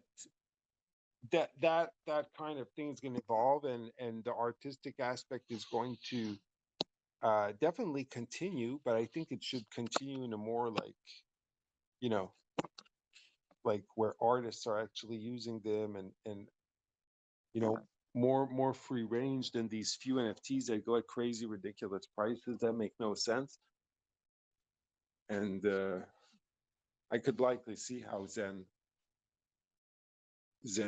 could do that and kind of spread it out, and would be nice to have its own marketplace. I could easily see that, like someone make a marketplace quickly on Zen for that, and not have to. Yeah, I don't know. I'm not very.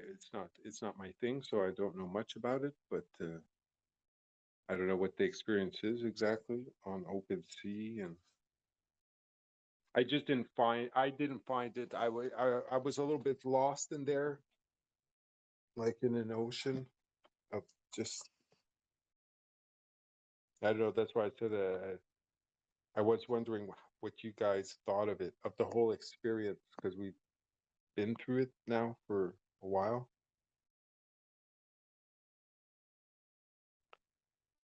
I know some people held quite a few and they were trading them. Now, as far as I know, a lot of people got wrecked. But are those? Do you know if those expensive ones, how they're holding up? Is you know those? I don't know how they could. I mean, it's just.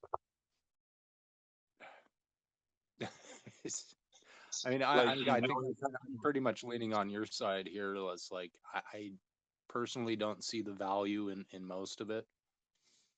I mean, my dad is an artist, for example, and he learned about NFTs a couple years ago, and that would be cool. You know, like a limited collection of NFTs of his original artwork that he spent, you know, thousands and thousands and thousands of hours of his life developing that skill. And it's not to knock on these NFTs that are designed, you know, computer like this. I don't know exactly how they're made, but you know, you'll see thousands of the same pixelated character with a different outfit on or something, and it's just like I I personally don't get it. But people collect all kinds of stuff, you know. It doesn't mean I need to be interested in it. yeah, no, it's like there's more than meets the eye in one sense. Like when you're doing them, my experience when I did them is that I saw all the different info that I can put in them, and part of that info is I can put images, I could put sound, I can put files, outright just files, right? It could be text, it could be information, it could be just about anything. And I was able, it was also able to read 3D formats, like specific ones, and so lots of possibilities with that. And you can actually put some on the side, you can put some data and have variables so you can use them for contracts and stuff. So super useful, flexible, multifaceted things, far more than a cryptocurrency. Very cool in that way. And one of the cool things is that when the artist is making it, the file that they put can be a high resolution file. The image that you see in your wallet, or if you just open the look at the NFT most simply, will be low res, you'll see, but then they can get access to this file and they can have it in like top-notch quality that nobody else has. So that's kind of cool for the art aspect.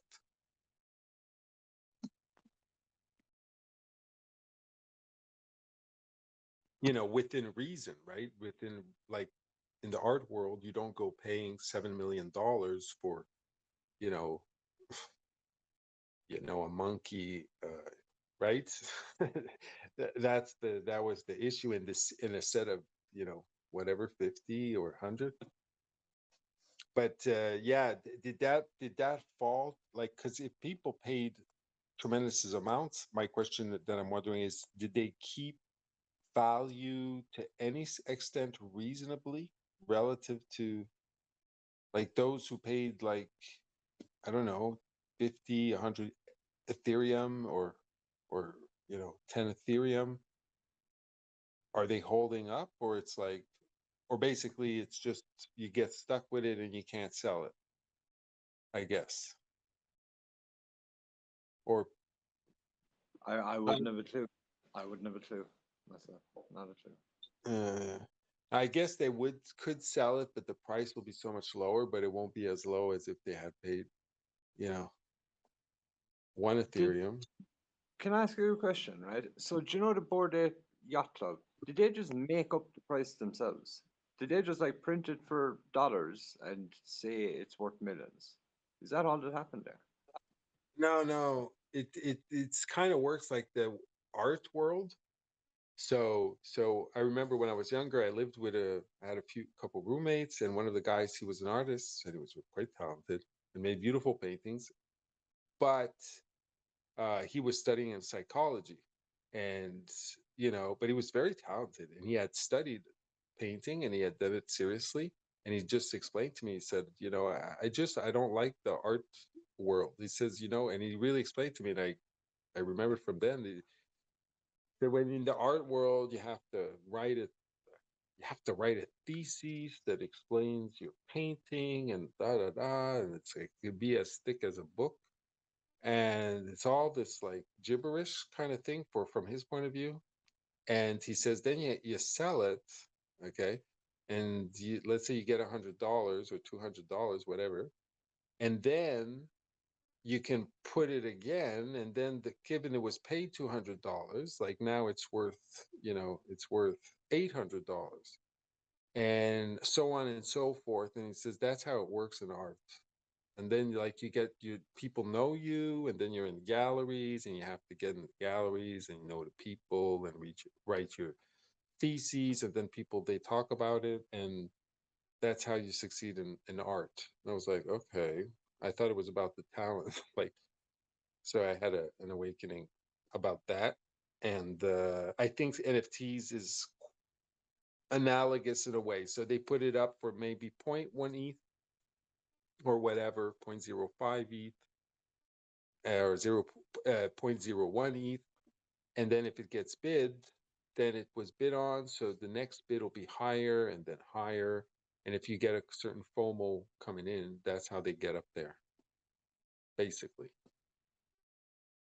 It's not like they started at that price. Maybe some do if they have the clout, reputation, they can, you know, be so confident to put them for like 10 ETH off the bat. Thank you for explaining it. And just to say, that's not how every artist makes their name. I know a guy personally who basically a family member of mine met this guy. He was an artist, and he became like pretty much one of the best in that category. Period. Like literally. Is this visual art? Visual, like he paints golf courses, and now he's attached to most golf clubs. He was attached to the Ryder Cup. You know, he made it like in golf, and it was nothing to do with his thesis. It was just meeting the right guy. Right. Yeah. Well, I mean, basically what it was telling me, it was that it was about, it could have been that way, but it was about reputation and establishing yourself in the world of the artiste. Yes. And like, I was like, okay. And I get it. I think it's like that in many, like in the music industry, you have to establish yourself. But it was more so like that before. I think now it's better, you know, since the internet and social media. But I think that's a good thing, you know, that it's ridiculous that, you know, I think it's ridiculous in a sense. I understand that people buy a Picasso for X million dollars and it's a store value and all that kind of thing. And they get bid up like that. And then it's like these super expensive things. But I think what's cooler is that more artists can actually, you know, I don't know.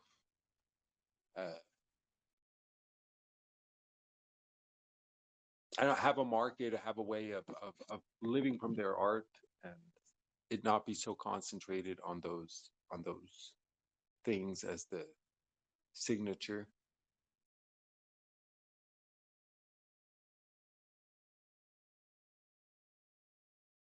So an NFT helps you avoid putting a signature on something, does it? Is that what you just said? Yeah, no, of course, you have a signature if it's coming from a certain artist, and you know it's authenticated from them, and it came from them. No, but just the concept. I just mean like it's you know, artists. I see paintings. I have a friend that has he has a store where he has a lot of art pieces come in, and they're not necessarily, it's not a gallery or anything like that, but he has antiques and all kinds of stuff, and he can make good money. You never know what's going to come in and all that, but it's like it's all about the signature, and it's all about who's the painter. Sometimes I go see him and he's like, he doesn't even have a smartphone, so he's like, oh, can you look that one up, and can you look this one up, like his latest finds. And I help him just figure out what he's got. He doesn't know, can get lucky, and it's worth 25 grand because of the signature. And the painting is, I would never put in my own living room.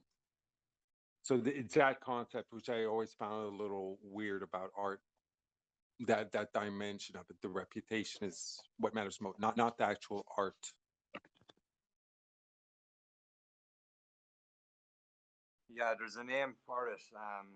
I can't think of the name for it, but there's a name for like the proof of lineage almost. I can't think of the name. Basically, proof of lineage. That's it. Like, not officially, but yeah, it's basically. Even know like how they keep track and all that, but it's like it's a big deal. Can become a millionaire like him. Like paintings is one of the things.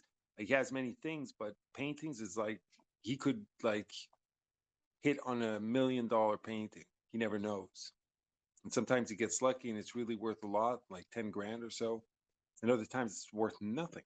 And it's maybe really beautiful. It's really nice. The colors are super nice. It's really pretty, but it's worth nothing.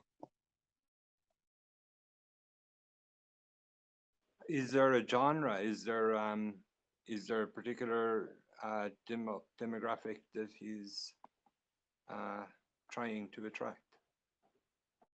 No, he's rather like the buyer. So he's a seller and the buyer. He just tries to get stuff, he's like a dealer, right? So he deals in all kinds of things: paintings, old objects, antiques, anything that's worth something, right? And people come to him looking for things. Usually everyone has their own thing that they're looking for. And when people come for their own things, they know what they're looking for. They know about the this and the that and all the little details of it, whatever it is. And he just, he capitalizes on that. It's a whole business, right? But the paintings is like the biggest thing. Yeah.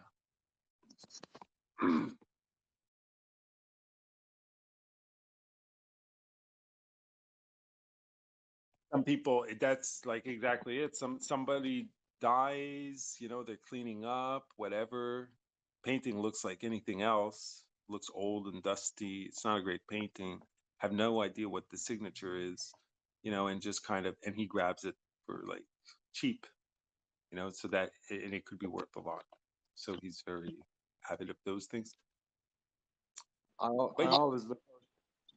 Sorry, I always look out for books, like old books at garage sales and yard sales and that kind of thing. I have never found one that I've never found a big find or anything. I found some cool books, but you sometimes find when this really astute person dies, they just sell the books for like $1 or $2, right? And the books are worth a fortune. Absolutely. That's the business. Other guy. I do that like as I go, kind of. I keep my eye out. I think your mic cut off there.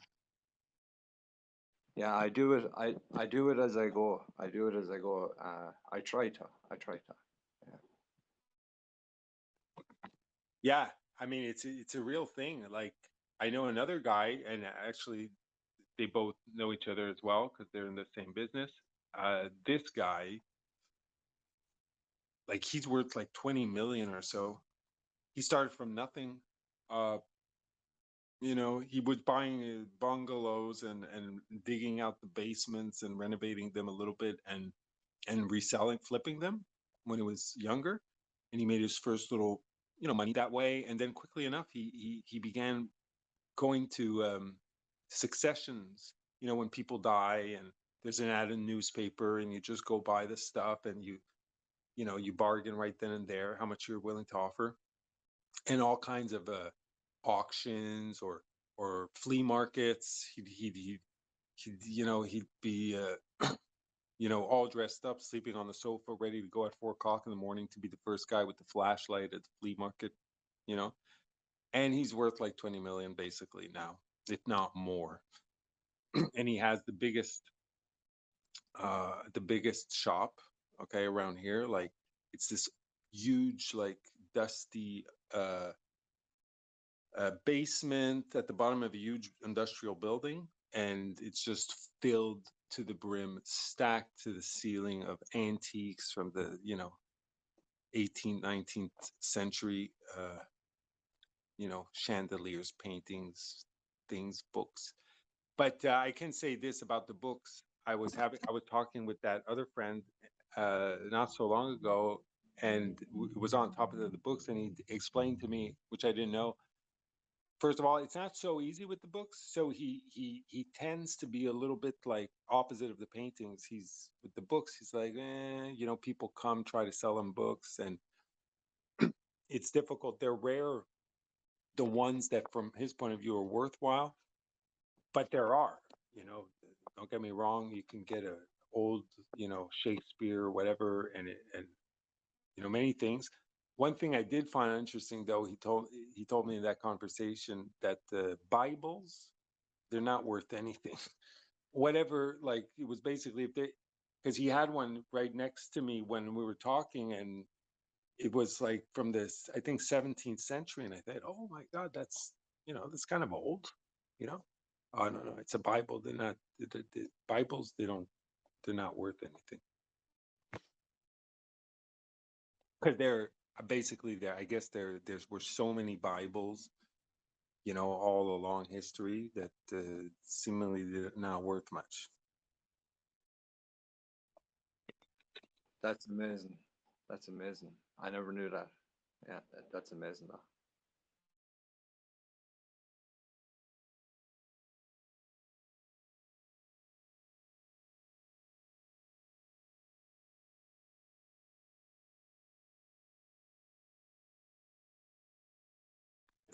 Illustrated books, if there's illustrations, sometimes you'll get those very nice illustrations, handmade and all that. Those tend to have more value.